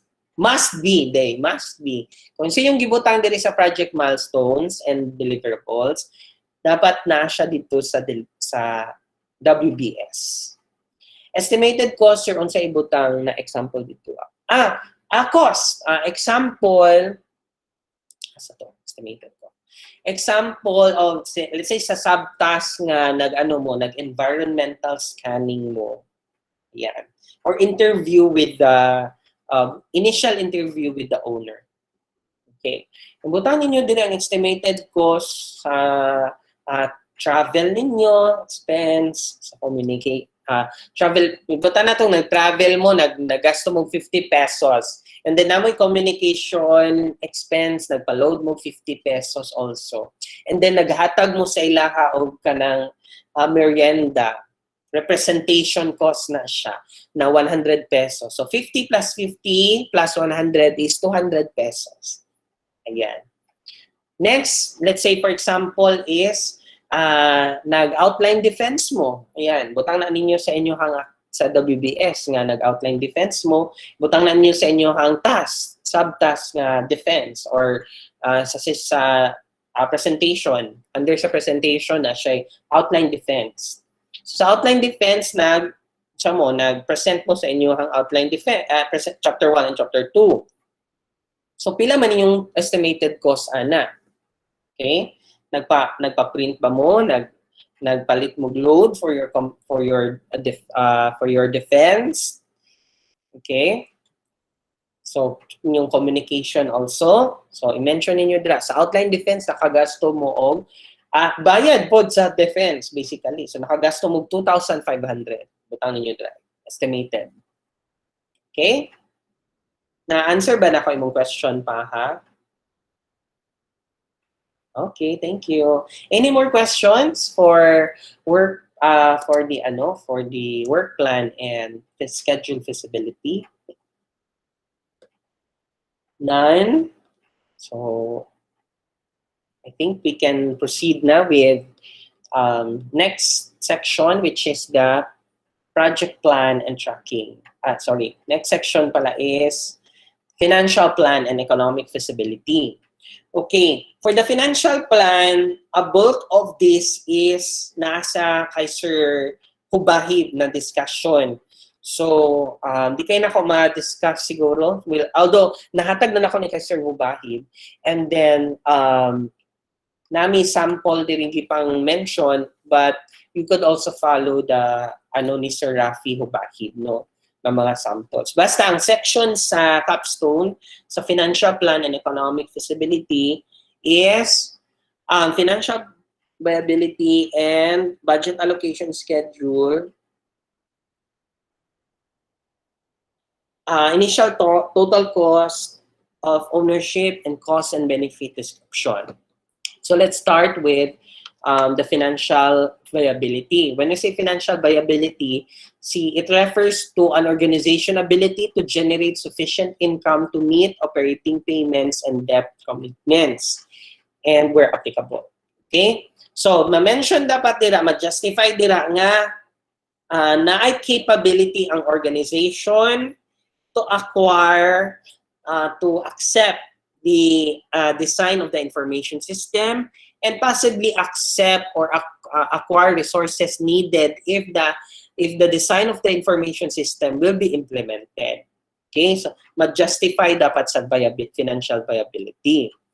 So, na mga tools diri, no, although depende na kay Sir Hubahib unsay mga gipang discuss niya na mga tools for measuring the financial viability of the organization. One tool is the return on investment, or ROI. Usually, yearly ning gina-calculate sa proposed yearly calculated sa project, no? For a project to be viable, the ROI must be greater than the cost of investment. Okay, buta na to, nag-invest mo o possible investment sa organization is 50,000 pesos sa pag-implement. Okay? Or inyong gasto na the gasto of the organization will be 30,000 to 50,000 pesos. And then i-calculate dapat ang possible when is the return of investment, and then it must be greater also with the cost of your investment. So kung ma-calculate ninyo nga, hala, maabtan pa 10 years ang return on investment, so murag dili na kay siya good looking, no, nga ang dugay kay mabalik ang iyahang investment. Then determine the break-even point. This is the point of activity where all costs are recovered from the sales value. Lowering the break-even points betters the proposition. Okay, nag-raise hand si Oclarito. Unya na lang Kresan ha, after I will discuss the financial plan. Okay, so sa break-even point, actually computation ni siya and graph ni siya, no. Kanos man ninyo mahibalaan nga naka-recover na mo sa sales value. Okay? So make sure nga ma-lower ninyong break-even point ninyo siya. Okay? So usually si Sir Hubahib na ang mag-discuss no na financial viability. These are just my sample tools. You can explore on this and different internet resources. Kung return on investment yung ipakita dire. So, dapat na graph, na table, and then na computation, na discussion. Kung break-even point, na apoy table, dili kay table, most likely graph ni siya. Kung kano sa ang point na mag-recover mo sa sales value, and then na discussion. Okay? Sige. So, I will answer you, sir, Miss Oclarit. Nag-raisan ka, Miss Oclarit. Magbasig na pindot lang ni mo siya. Okay, wala ata. Okay na. I-chat na lang later, Miss Oclarit. Okay? Budget allocation and schedule provide a detailed breakdown of the necessary resource budgets for each of the major activities in the WBS. So, di ba naman tayo, estimated cost dito siya, inyuha siyang i-detailed breakdown dito ang budget allocation. Okay? So, and also dito sa mag-base din siya sa budget summary. So, ibutan na to sa budget summary na siya ka ng presentation na part dito, na particular. So, presentation na part, unsa man ang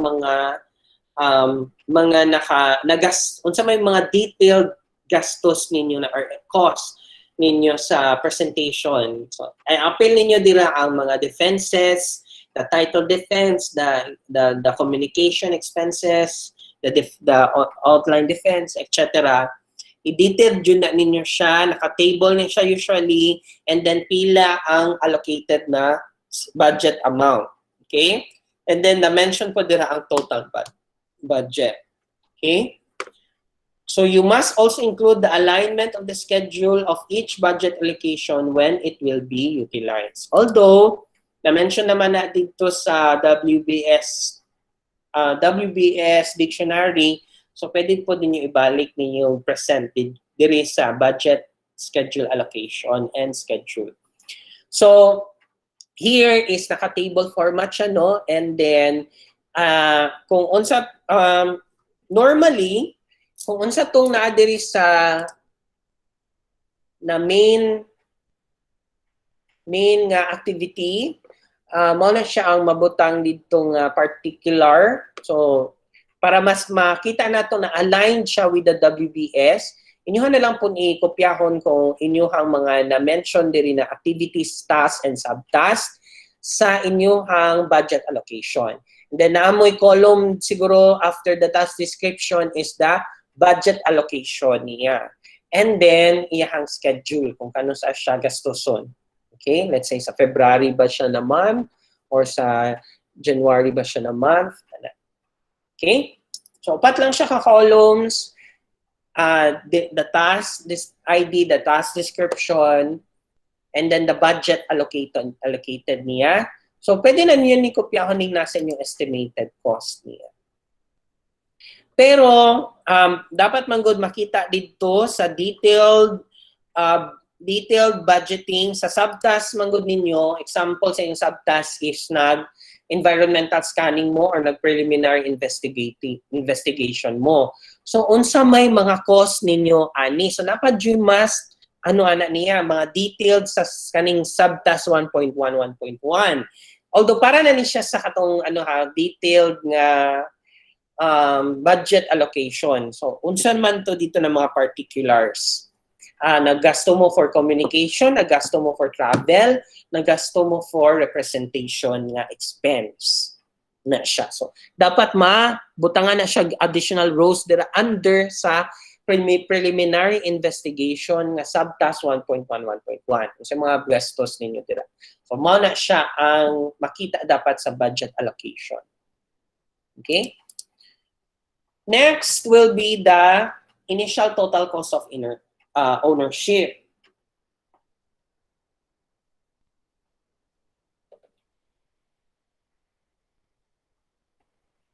Okay, sa initial total cost of ownership,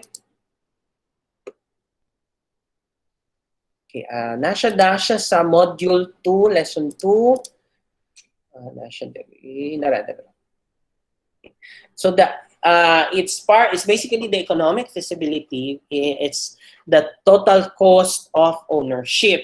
Okay? So na-mention naman okay, asa na to? Diri sa budget allocation, di ba, naka-base siya sa WBS. So, inyuha lang i-source out dito, inyuhang mga na-identify na expenses per subtask. Inyuha lang i-source out dito, and then magbuhat na mo og total cost of ownership na presentation. Okay? Usually naka-table dito. And then, inyo siyang i-categorize. Okay? Dito, ang total cost of ownership ninyo, i-categorize ninyo unsa itong mga nagasto ninyo dito. Example will be sa training with the users. Okay? So, nag-train daw mo sa users. Sample. Inyo siyang i-categorize dira, i-under ninyo siya dira. And then, butangan ninyo siya ang total niya na expenses. Okay? Example, another example will be sa planning expenses. Okay? So, sa planning expenses, inyo siyang i-total dira. Another example will be sa presentation expenses. So, inyo siyang i-total po dira bilang total sa total cost of ownership. And then, mga possible na hardware and equipment, hardware and software. So, inyo siyang i-total po dira. Okay? So, napunta ginatawag na tangible and later na siya sa cost and benefit. Okay? So, na yung mga links na gipang-provide sa Module 2 and Lesson 2. I-provide na mo ni Sir Arky for you to explore more on how to create your own total cost of ownership. Okay? Sa isa ka information system. Okay? So, make sure lang na by the way, the total cost of ownership is, it's not necessary nga the same siya with the budget allocation. Okay? Kay in addition naman go dito, propose na mga hardware and software equipments. So usually, wala na siya sa inyong budget allocation. Kay ang budget allocation man god is hantod lang sa system design ninyo. Dili naman mo mag-implement o mag-code sa pero sa initial total cost of ownership included na dira ang mga hardware and software equipments na inyuhang na state dito sa technical feasibility. Okay? Namoy na state dito sa technical feasibility na mag-propose mo og mga networking devices, mga hardware devices, mga additional software applications. So, dapat ma-reflect na siya sa total cost of ownership. Sa total cost of ownership, it's more focused on the actual project itself, not with the conduct of the project. Okay? Muna siyang difference niya sa budget allocation and the total cost of ownership. Again, the budget allocation is more on the conduct of the project. Nag-adto mo dito, nag-interview, nagpalit mo load, nag-defense mo, nagpalit mo papers, nagpa-bind mo, naghatag mo token, nag-representation cost mo. It's more on your part, no, as a team, unsay mga nagasto ninyo. Okay, based on the WBS. Pero sa initial total cost of ownership, it's more on the totality itself sa project na ma-implement na siya. Based dito sa technical feasibility ninyo, na inyuhang na mga na-propose na mga hardware, software, networking na equipments, and mga additional na staff, etc. Mga other possible equipments nga na-mention diri, pwede ninyo ni gamiton kaning naa diri. Formal licensing cost nila sa pag-acquire, okay, mga staff, etc. Again, so mato siya ayahang difference no with the budget and the total cost of ownership. Okay? So, mato siya sa initial total cost of ownership. So, cost and benefit description lang siya. Okay? It's more on explaining unsa man ang benefit. Unsa ang possible tanan cost na mention man ninyo. And then, unsa may ma-benefit sa companies, organization towards the in the implementation of your IS project. So, naba sila makuha na benefit from you and from your proposed IS project. Okay? So, usually naka-table ni siya and naka-graph, pero dili na namo na gina-require. That's why description lang akong gibutang dira. Mga 1 to 2 paragraph lang of a explanation or discussion of the cost and benefits sa project towards the organization. So, any question regarding financial plan?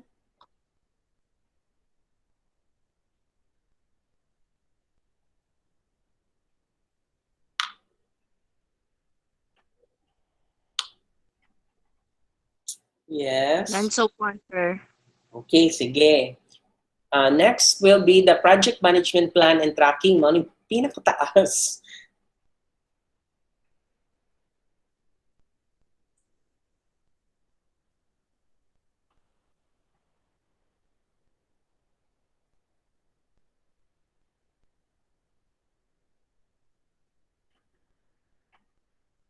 Nilang hakan, saglit lang. Yes, sir. Saglit lang, guys, ha.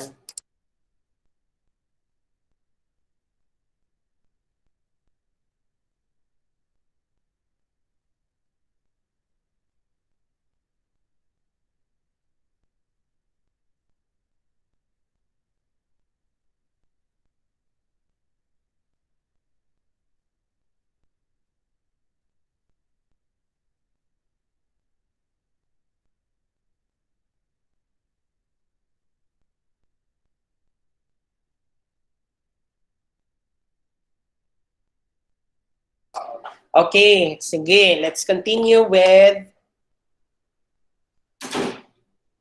project management plan and tracking. So kani siya, ano siya mga murag taas yun siya. Diri ang makita o ma-set up ang different management plan. Sorry ha, medyo taas yun ni siya because gusto jud namo siyang ma-discuss sa inyo ha. And please bear with us, okay? Manon lang jud nato ni. And then stakeholder analysis. Sir.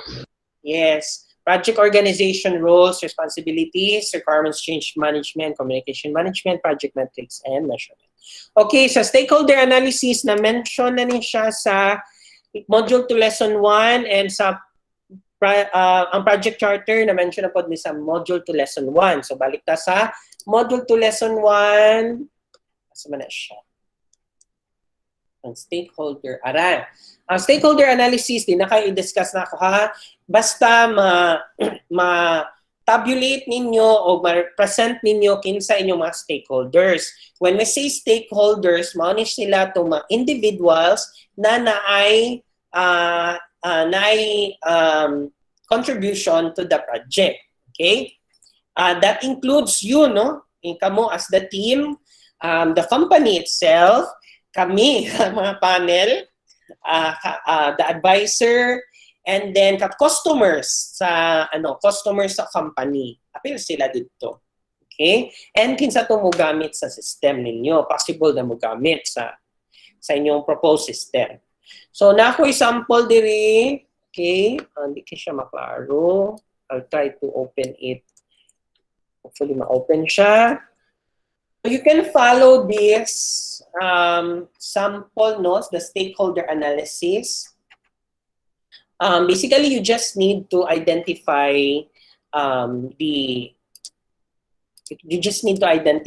the names of stakeholder, kamo no as the team, the owner, the katong staff nila, the advisor, the panel, and then possible contact person.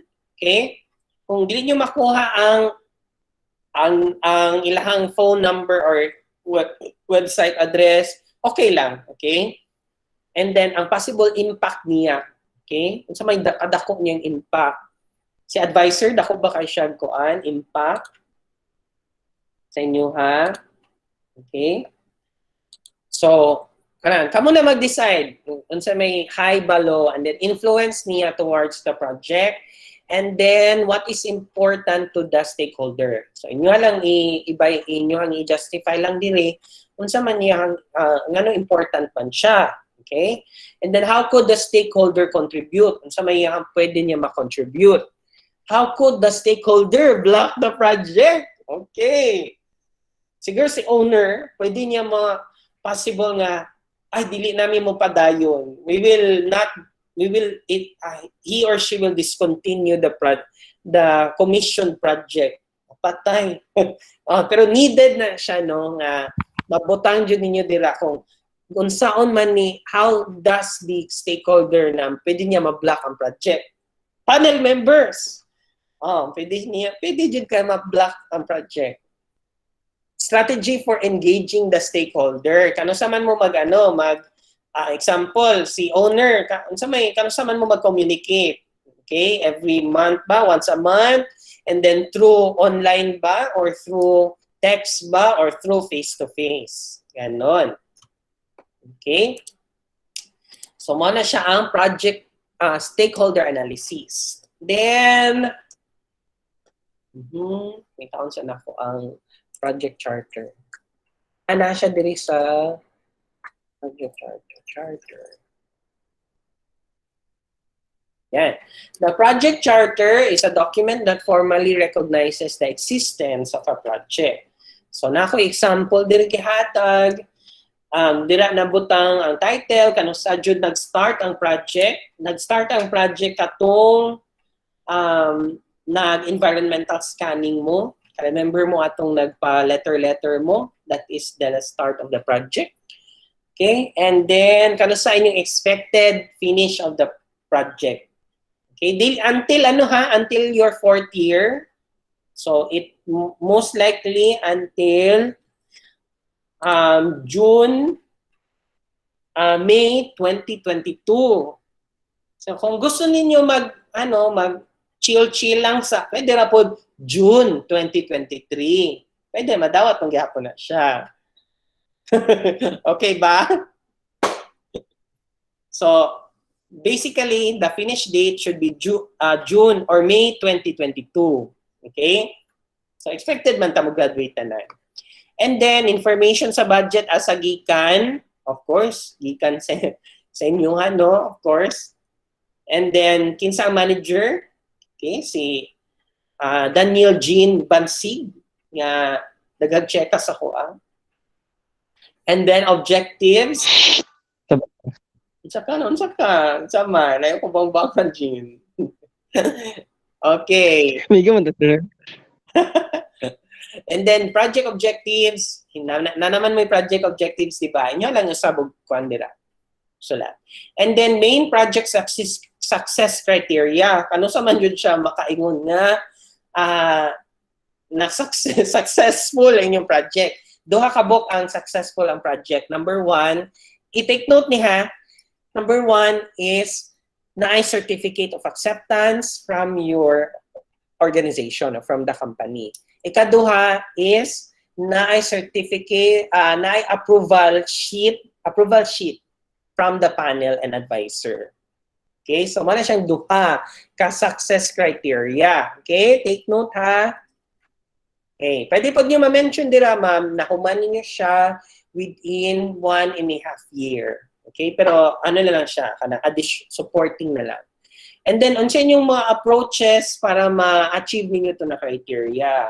Okay, of course, nag-scanning mo, nag-interview mo, nag-investigate mo, nagbuhat mo mga models, and then nag-present mo sa panel, nag-present mo sa organization. Okay, take note na ito ha. Okay, ito mga possible approaches. And then roles and responsibilities, kamo man ni siya project team and included na po itong advisor, included na po itong owner, kani si sponsor, no? Sponsor, Jason Macarine. Sponsor. Joke lang. Ay, nandito Jason. The project sponsor. Nga, ginachat niya ang mga tao sa BSIS 3A. Ay, sorry. So, mato siya. Joke lang, Jason. Ay, wala di. Ay, sorry. Ayan. So, i-name ninyo, then role, top, bottom, joke, sponsor, project manager, and then, itong system analyst, system designer, advisor, na. Okay? And then, position niya, no? Okay? And then, contact information. If possible, na-jud mo yung email, maski email address lang nila. Okay. So, pwede na nyo tanggalon ng kanong sign off of comments. Pwede wala na siya. Sa mga real world jud na project, na yung mga signatures na ang project charter, ay mga comments. Pero pwede wala na siya. So, okay? Pero mas ma-appreciate na mo kung naano kanang mag-print mo project charter and then ipasign ninyo sa sponsor, sa income mo and advisor. And then scan na lang ninyo siya and then ibutang ninyo dito sa after the stakeholder analysis. Pero kung dili dyan makayo wala signature, okay ra pod wala. Sa project organization, okay kani siya. So, when you say lahi ni siya sa katong organizational structure ha. Kani siya is the organizational structure of the team. Okay? Kinsa project manager and then designer, analyst, kinsa po'y analyst na isa. And then pwede niyo butangan dira o kanang butangan ninyo og advisor, butangan niyo linya dire. Kanina, murag broken line, then ibutan nyo kinsang advisor ninyo. Pwede na siya. Mas ma-appreciate na ni advisor kay appeal good siya sa sa pagbuhat sa project. Okay? And then, i-describe, pag nanamuan ni, you will also describe the roles and responsibilities of each project team. Appeal na po itong mga possible mugamit sa nag-input for sa inyong mga end users gikan sa organization. You need also to create a RASI chart sa kaning project organization. So, mag-create mo RASI chart. So, the RASI chart must be aligned with the WBS. Okay? So, there are 4 elements sa RASI: responsible, accountable, consulted, and informed. So, mga examples sa RASI chart, very simple lang ni, actually gamay lang ni siya. Pero supposedly, ang naadiri ka itong mga main activities and tasks. Ayun na, pila itong subtask. Okay? Pero mas ma-appreciate na mo na ang subtask, pero pwede na po wala. Okay? Kung unsa itong naadiri sa inyo dire sa task description, mo po dapat na sa naadiri sa naadiri sa project deliverables kani sa left column. And then when we say responsible, siya tong mubuhat sa task. When we say accountable, siya ang mo delegate, mo assign, ikaw Versosa, ikaw mubuhat ani. Okay? So siya ang usually si project manager permi accountable yun na siya. Then consulted, so people who provide input. So si advisor, it could be the advisor and the end users. And inform, okay? Inform ninyo ang advisor, it could be the advisor, it could be the owner, or a project member nga, sige lang siya dawat, limpyo. Nga, sige lang siya, okay, very good. Ayo po do, wala untay member no, na puro informed na lang siya. Kaswerte ba niya? Wala untay nga na, ha? Okay. So, inana siya. So, pwede nyo ibutang diri si owner. Wait lang. No? Okay. Si owner, si project sponsor ba, si project manager, analyst 1, analyst 2, the designer 1, designer 2, and then si advisor, and then the end users. Take note. Pwede na siya ka na. And then, make sure nga si project manager, na permi, accountable na permi si project manager. Okay? And then, kamo na bahala assign. Usually, ang magbuhatan ng RASI chart, si project manager. Okay? And then, requirements and change management. So, sa requirements and change management, dili nyo i-justify kung nabay possible change sa scope o nabay possible change sa mga objectives. So, hopefully, wala na yung mga possible change sa budget. Okay? So, a requirement, at the basic level, when I say requirement, it is something na kailangan, needed or wanted. So, these software products comprise thousands or hundreds na requirements usually. Pero sa inyo, gamay lang because until design lang man ta. So, but even a single feature can have multiple requirements. So, there are 3 types of requirements, no? Natay business requirements, user requirements, and system requirements. So, sa inyo ang chapter 3, dapat mag-justify ninyo dira although next sem pa man na, pero ma-justify ninyo dira unsang business requirements, unsang user requirements, and unsang systems requirements. Okay? So, di lang kani basahon ha, basta diri dapat ma-justify kung unsa mga methodologies ninyo kung tahay na possible changes sa requirements or na possible changes sa scope. Okay. So, unsa dapat ma-define po ninyo traceability. Refers to the process of tracking a project's requirements from time that they are identified to the end of the project. Okay. Traceability is established in a requirements traceability matrix. So, nakipakita na example later. So, what you need to provide in this section, kaning requirements and change requirements and change management. Okay? First is you need to describe the process of change control board. Okay? And naamoy form or nabamoy log na unsaon paggamit sa change control board.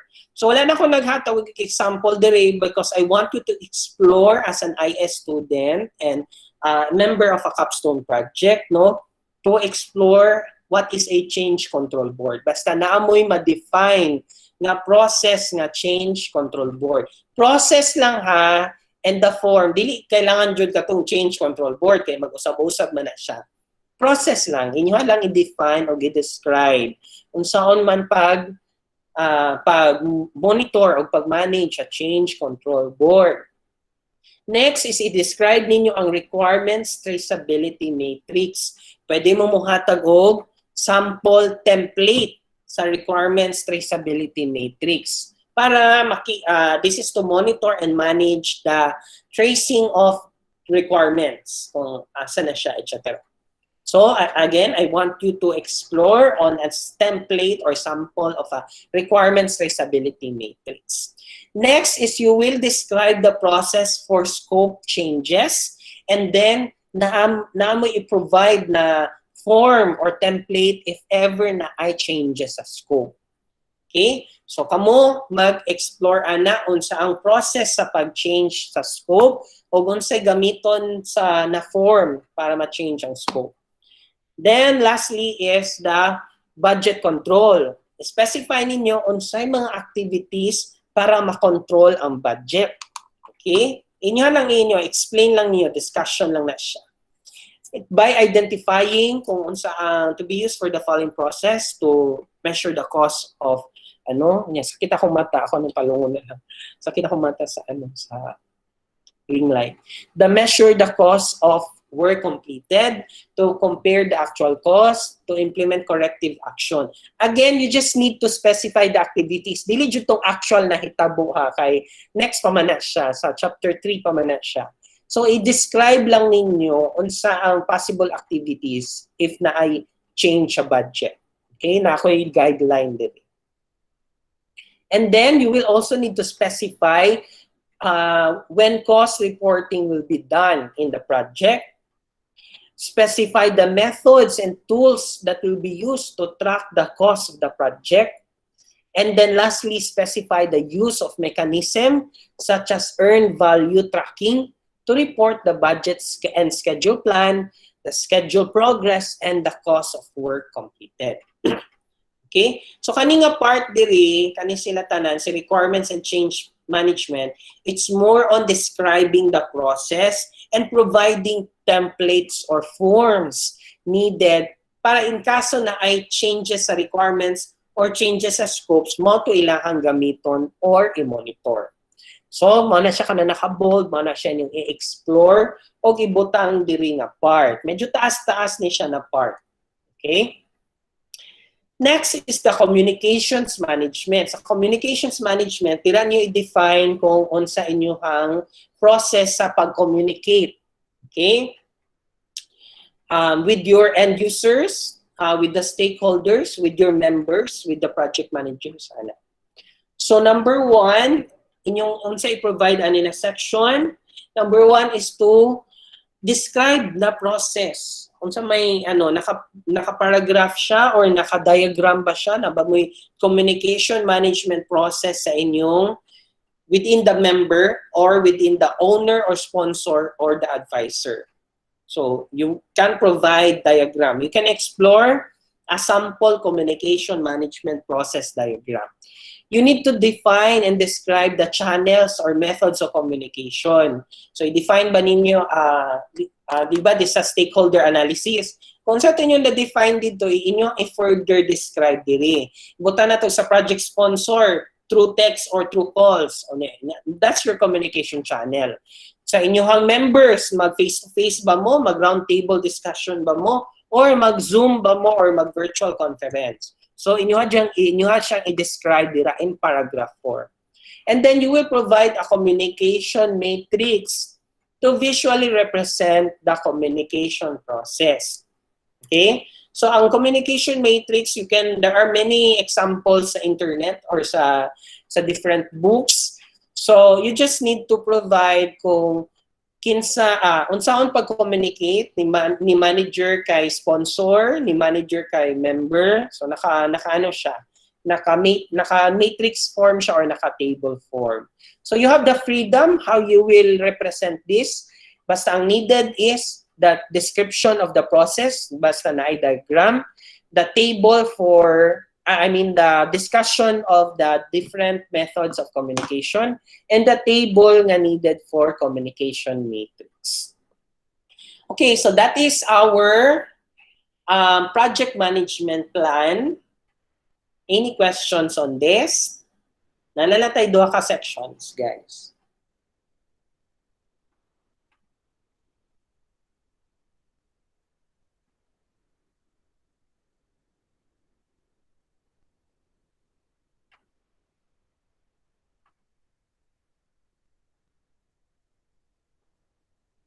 Yes? Wala? None, sir. So balik-balikan lang ninyo tanaw ni akong discussion na ako maninghatag sa inyo, recorded man niya siya. So kung so thank you Jonaline, si Jonaline to no. Jonaline, sorry, langgam mo. Okay. We'll proceed with risk management plan. Okay? When we say risk, these are possible problems or challenges you will face in the future. Okay?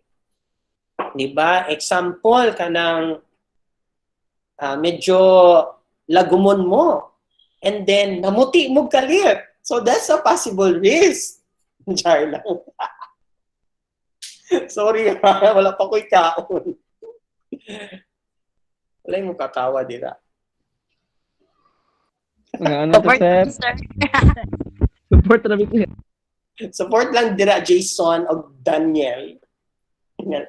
Yes, Kabalo to, sir. Na kay gusto ka nun. Oh, nakoy gusto ka nun. Chocolate akong gusto ka nun. Salig mo kay puti mo, ha? Uy, gana. Si Mama Sarah. Ma'am, si Sarah, kamusta? Namayat na ka. Charot. Wala gid, sir. Asa man to akong, asa to akong palitan og motor? Charot! Sana all. Ay, na all. Okay. Kung yan na ng chika bid, ita mahuman, ani.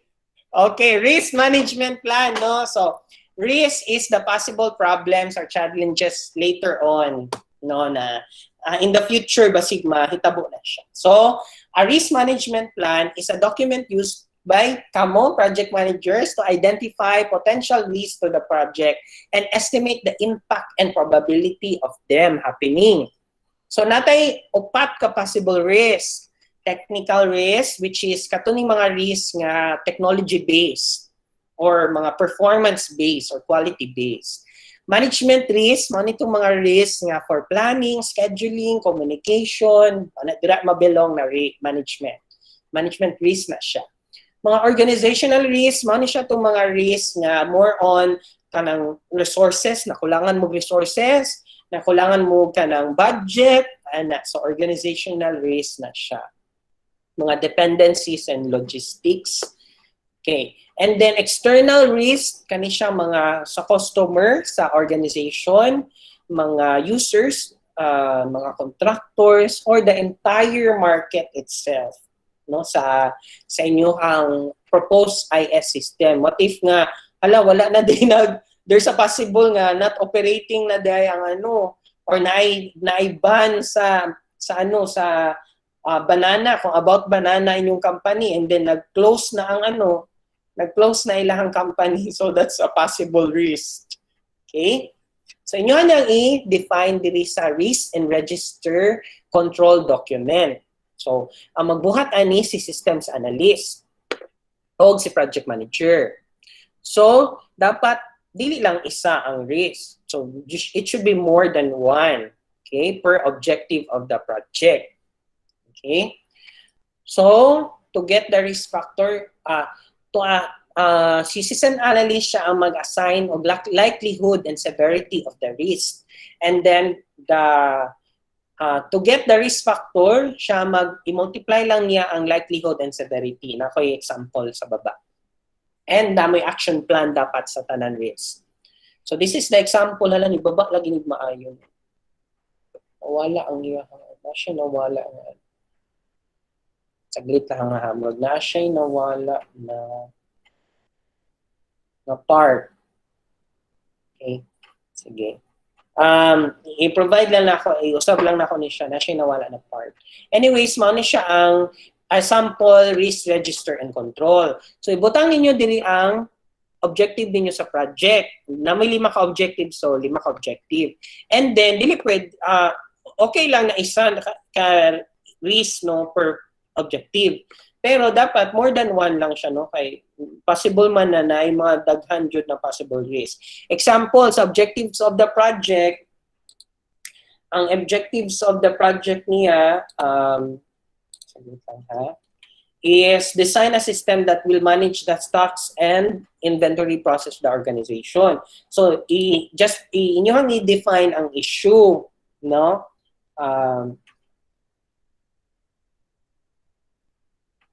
Inyong i-define ang issue dira, no? The issue there is inappropriate handling of the stocks within the organization. So, murag nagkuhan daw sila na mali-mali ang mga pag-handle sa risk daw sa stocks and organization niya. So, ang risk kay mali-mali man lang pag-handle silang inventory or silang products, there will be a possible failure sa inyong part na ma-design niyo ang ma-design niyo ang system efficiently. Kaysa ilang pa lang process daan, ang issue na ang pag-handle sa ilang stocks. So, basig, dili efficient ang design sa inyong system. So, pagingani, this type of risk is technical. Ang likelihood, naadyo ni siya na siya legend. Wait lang, pangitaon sa na ako itong legend. Para. Funny issue. Wait lang ha. Ako nang i-add some modules. Sorry. Okay, na-possible siya na legend. Legend here. So, para sa likelihood. Okay, dapat ma-identify ninyo kung sa siya na sa technical, management, organizational ba siya or external. And then the likelihood is na siya legend.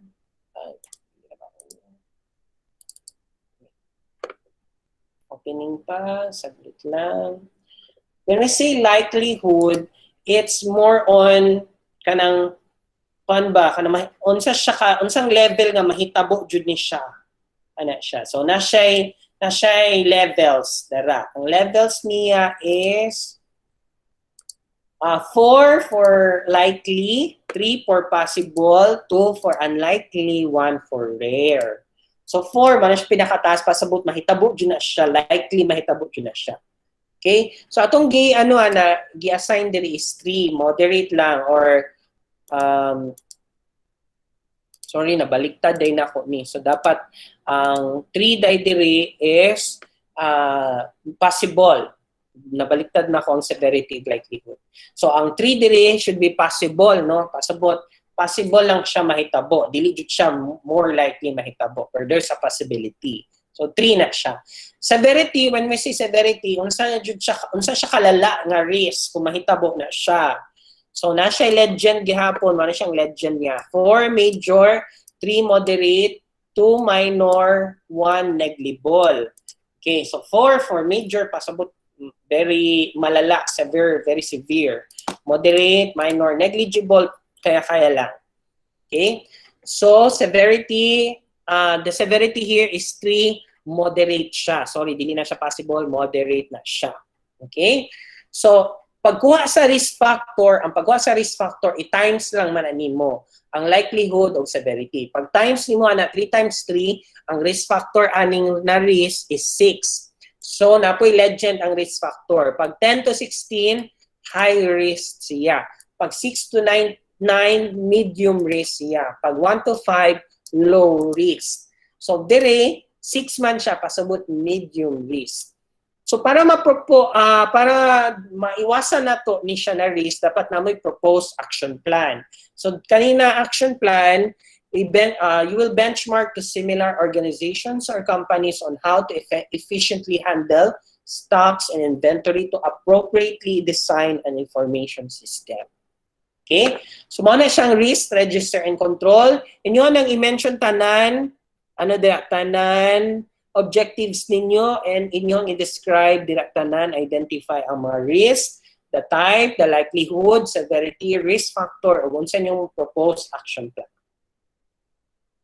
Okay? For the project metrics, mo to siyang sa risk, for the project metrics and measurements, inyo lang i-describe dira ang unsay mga i-identify unsay mga metrics or measurements na inyong mga needed para ma-keep track ninyo ang project's performance. Okay? So, you will specify, define, describe the processes of the following project metrics. So, actually, moduling tanan, no? This 10 ang required. Pero if you think na isa dira nga dili needed, then you could omit it. Okay?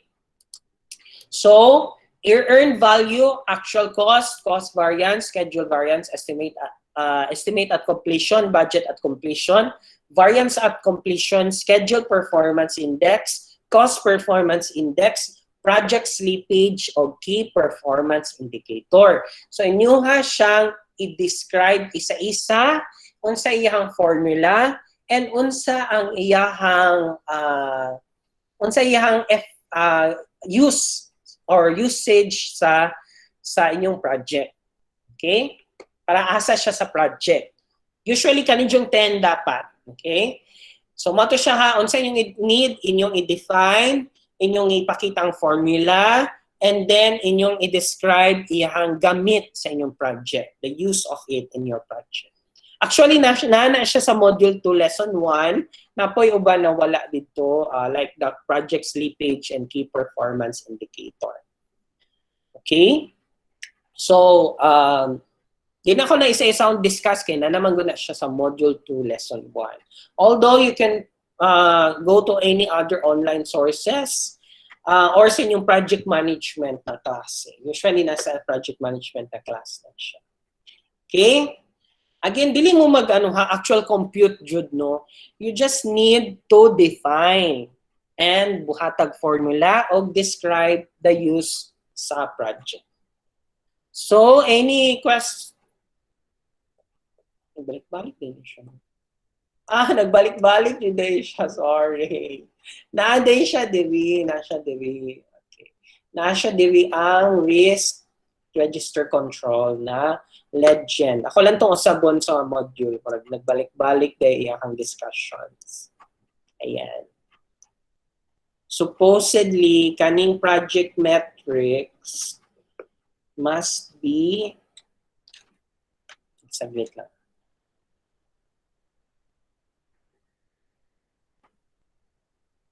Ang project metrics is nasa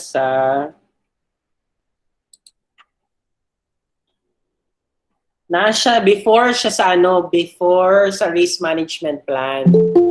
Okay, ang risk management kay project metrics measurement under siya sa letter D sa project management plan kani siya before siya sa risk management plan. Okay, medyo na ang arrangement lang wala na ako na klaro sa module. Okay? Ayan. So ang risk management plan lang jud. Kanilang jud ninyong i-provide the risk register and control. Okay, lastly, ako na lang isahon the project closure plan. So sa project closure plan, this is the final phase of the project life cycle. So, unsa may plan, i-describe ninyo dira nga part, unsa may yung plan para ma-close na ang project. So, basically, ang mahibalan lang ninyo na ma-close na ang project if na-accept na mo certificate of acceptance, na present ninyo sa organization, and may dawat na siya, wala na yung mga questions, and then na-provide siya ang certificate of acceptance. Okay? So, you will just mention there na all deliverables are finalized, na formally transferred na siya sa organization. You can also mention there na nakapasar na mo sa final defense, and then you have presented the results in the public, through public presentation. Okay? And mga different activities needed. So ano lang siya, discussion lang na siya, mga 1 to 2 paragraphs lang of your plan na makabalo mo nga unsay mga different activities for the closure of the project. Okay, any question? Hanga.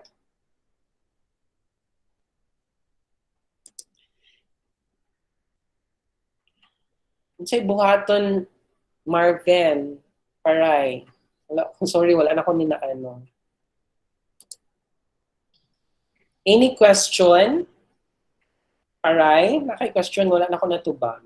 Katong kuan good sir, katong sa project charter man to sir. Katong Kung magpirma-pirma? yes sir, ato dito dapat sir baka katong mag-interview sir nung ano sir. Buhaton ba to, sir? What do you mean? Ang katong project charter, required yun to siya nga document na sa inyo Yes, ang sir. chapter 2. Pero anak ko nga katong signature o comments, optional na siya. Okay sir, thank you sir. Tara sir. Optional na siya kay masig dilipod gusto ang ano, although pag ano pa lang daan, pag receive pa lang daan sa pag accept pa lang daan sa organization na mo conduct mo study, so that's basically the ano na the ilang signature. Pero katod yung entire document na project charter, dapat na-add ito siya. Okay, sir. Thank you sir. Any other question? Recorded ni siya, by the way. Pwede nyo balik-balik kung nagtanaw later. Okay. Since walay question, I will be presenting last part na lang dyan. Na lang tayo 5 minutes before 12. May na lang ni.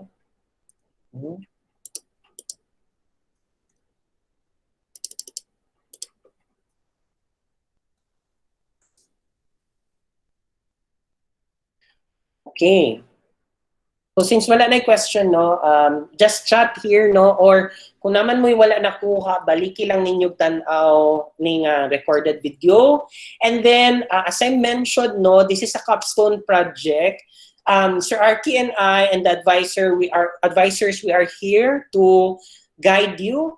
However, the dirty works of the document, the design, etc. Kamo jud mo buhat ana. And then to explore on unsay ibutang dira, although na nami gi-mention ni Sir Arky unsay pamutang, pero to explore more on unsay dagway anang traceability matrix, kanang change control board, it will be your responsibility. Okay? At least you need to be resourceful. That's one skill of an IS student. To be resourceful and to have skills in researching in the internet and other sources. And then, as I mentioned, you are very welcome to go to the library if na may makita man sa library. Basta following health protocols lang. And then I would suggest na kung na may makulang na ano no na investigation sa or environmental scanning, I would suggest na mobalik mo dito before the outline defense, before you will do the chapter 1 and chapter 2 para maklaro jud siya ang inyong mga processes nga naa dito. If possible makabalik mo dito no. Hopefully through online ba or through face-to-face, basta following lang health protocols. Okay, I will share one tab.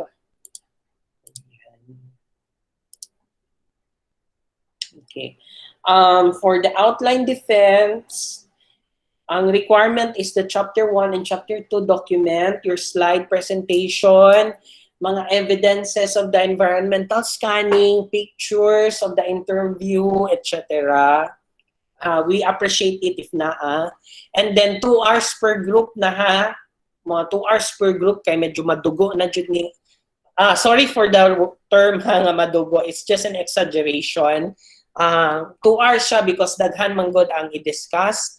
So 2 hours per group siya, and then the payment as well is needed. Sabay na lang sa inyong pag-submit sa chapter 1 and chapter 2 document.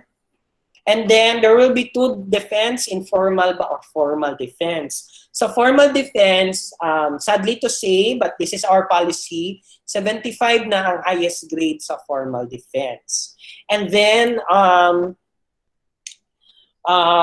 also kanusang defense, it will be the informal defense, it will be 1 week after the final exam, and then the formal defense is the 1 week after the informal defense. Okay, natay mga question dire. What if you have not secured an advisor recommendation 2 days before the informal defense? So ginastricto na jud mo karon because outline defense is very critical in the capstone project. So 2 days before the informal defense, that is the deadline of the scheduling of the informal defense. Pag dili mo makaschedule dira sa formal defense na mo. So you can still, kung dili mo makakuha ang advisor recommendation or dili pa jud mo prepared for the defense, sa informal defense, you can still schedule sa formal defense as long as namoy advisor recommendation. What if walang advisor recommendation 2 days before the formal defense? Okay, again, stricto kami sa outline defense no, because very critical ni siya. And then sa formal defense, wala gihapon mo yung advisor recommendation or dili mo ready pag gihapon 2 days before the scheduled formal defense. So those groups na walang advisor recommendation, sa formal defense, you will be given an INC grade. Okay?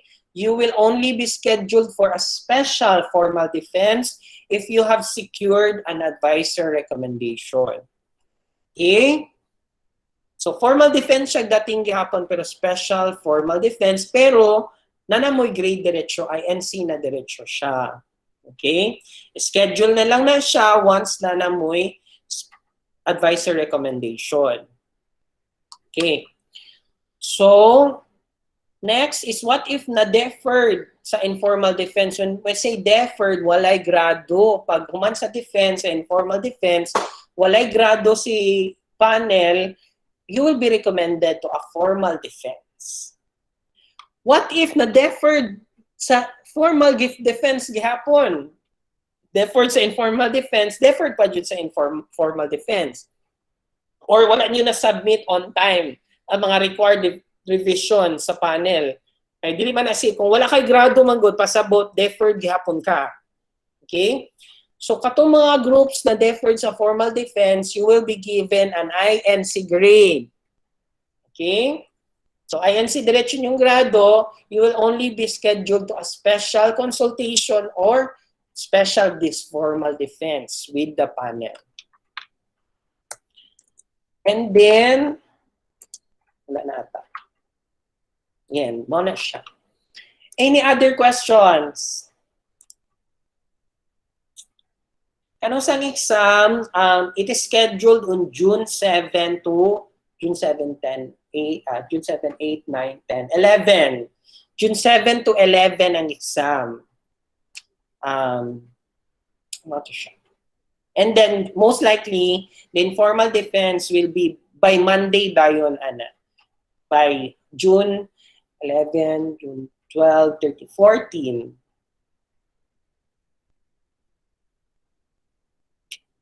Any other questions? To Sir Arky or to me? So basically, nahatag na namo ang mga tips namo o mga guides on how you write the chapter 1 and chapter 2. So kung naman mo'y makalimtan, gusto i-review, balik ka lang ning recorded na to na discussion. Okay? Para kaisahan lang, okay? Kaisahan lang tawag ano.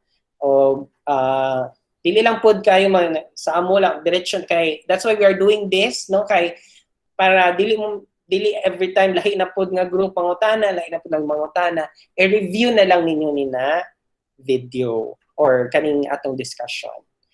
Yes, kay alas 12 na. Wala pa ko breakfast. Sir, akong pangutana kay kung tahay dili o dawaton sa company or dili maghatag og tagad sa among proposal, sir, i-pursue lang ba? You decide that with your advisor. Kay dapat kato pa lang daan naghatag mo og environmental scanning na sa title defense, somehow manggod na accept na nila to siya. And then karon pa lang kato pa lang daan na explain unta ninyo with the company that you will get data from them. Okay? Now karon ang mahitabuan na kung tahay in the middle karon no kay very critical, you only have 3 weeks left no before the defense. So karon pa lang daan you need to siguraduon jud ninyo sa company or sa organization that they will provide mga information and data. Okay? Kay kung dili na possibility na mag-usab jud mo balik sa title defense. And then there's a possibility ma-INC jud mo. Okay? So kato pa lang danon ta na ano na jud kuha yung commitment from your company or organization gamit atong letter na namoy mga data na kuhaon. Okay? Sige. Any other questions? I will entertain one last question.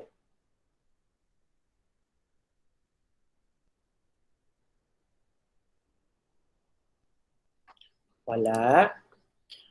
Okay. So since wala, you can always review this video. Okay? And then ako ang gusto ipasabot sa inyo is please let your advisor check your work. Siguro next week na dapat mo mga i-submit sa inyong advisor. Okay? By the way, ang module 4 na lesson application is basically submission sa inyong chapter 1. So sa lesson 1 application niya, you will submit your chapter 1 draft. Mauna siya ang lesson 1 application. And then the lesson 2 application is submission of that draft, also the chapter 2. And then the module assessment is the defense, the outline defense. And then, naput tayo ko, Andre, mura na ako sa lesson 2 na activity. I think, murag mag-submit mo o WBS and dictionary. Okay? Muna akong pasabot ni Sir Arky. Hopefully, kaning makasubmit mo through LMS, the WBS and dictionary ninyo. Kaya dapat ma-set ninyo ang WBS and dictionary ninyo. So sa activity and analysis sa module 4, lesson 2, mauta siya. Submission of WBS and dictionary. Okay? Mauna ni siya para makahatag ni comments ni Sir Arky. Okay. So, daghang salamat, Sir Arky. Are you still there? Thank you, sir. Sir Jovito, Yes yes? po, yes po, yes. Do you have other na i-add pa? Wala na po, wala na. Thank Okay, you. Thank you, everyone. I'd like to ask everyone to turn on your cameras. Ito may mga cameras. Paki-turn on ko para sa tong picture taking. Sir Arky, can you turn on your camera also? Wala pa ko yung ano. Hindi na, pwede. Saka kay gibungot ko, wala. Ay, nakay dira. Okay. Nakakadulog. Ay, charot. May baka. Dan, kumusta mga Dan? Okay, sir. Okay na? Ang gwapo kay si Carl. Ikaw, sir. Kumusta naman ka, sir? Okay lang, daghan gihapog check ka. Sige. Kumusta pagligaw sa Mal? Okay, screenshot na ko ha. Saglit lang. Okay, naghang. Naghang pagtanaw kay Paray. Ah. Okay. 1, 2, 3, smile! Okay, thank you everyone for coming. Hala, Bye, sir. abi na ako si Parilio. Sir. Ninipot. Sorry. Thank you, sir. Ano ko na? Nadi siya ninipot. Hala ka, gwapo naman ni Bonnie, oy. Gwapo na kasi Bonnie. Naunsa ni? Naunsa ni? Bonnie. Nga na din na nakaakad so? Sige, Jason. Si Jason, oy, nag-inom na pod. Wala, sir. Asa si Carl? Charot. Asan to si Carl, oy? Live na sa si Jason, sir. Igat-igat na po na si Jason. Oh, igat-igat good, sir. Kasenta sa content eh. Nangalan na lang ka. Ka-issue ba? Kaya pa yung i-chat yung mga first year. Ay, wawagay ko kaila first year, sir. Ay, gusto ka? O kuan? Naku, screenshot. Hindi, wala magani. Ay, kumpiyansa son, daghag source, sir. Napa kasi Ma'am si Sarah. Nanasad ka, Yes, sir. sir. Lahir. Lahir rajud, sir. Lahir rajud na si Ma'am si. Nanakay ba na Ma'am si Sarah? Naka-afam? Na, daghan, sir. Ay, tama dahil pantogra. Nawala na si. Okay, bye-bye na. I will stop this record. Bye, sir. Thank you. Thank you, everyone.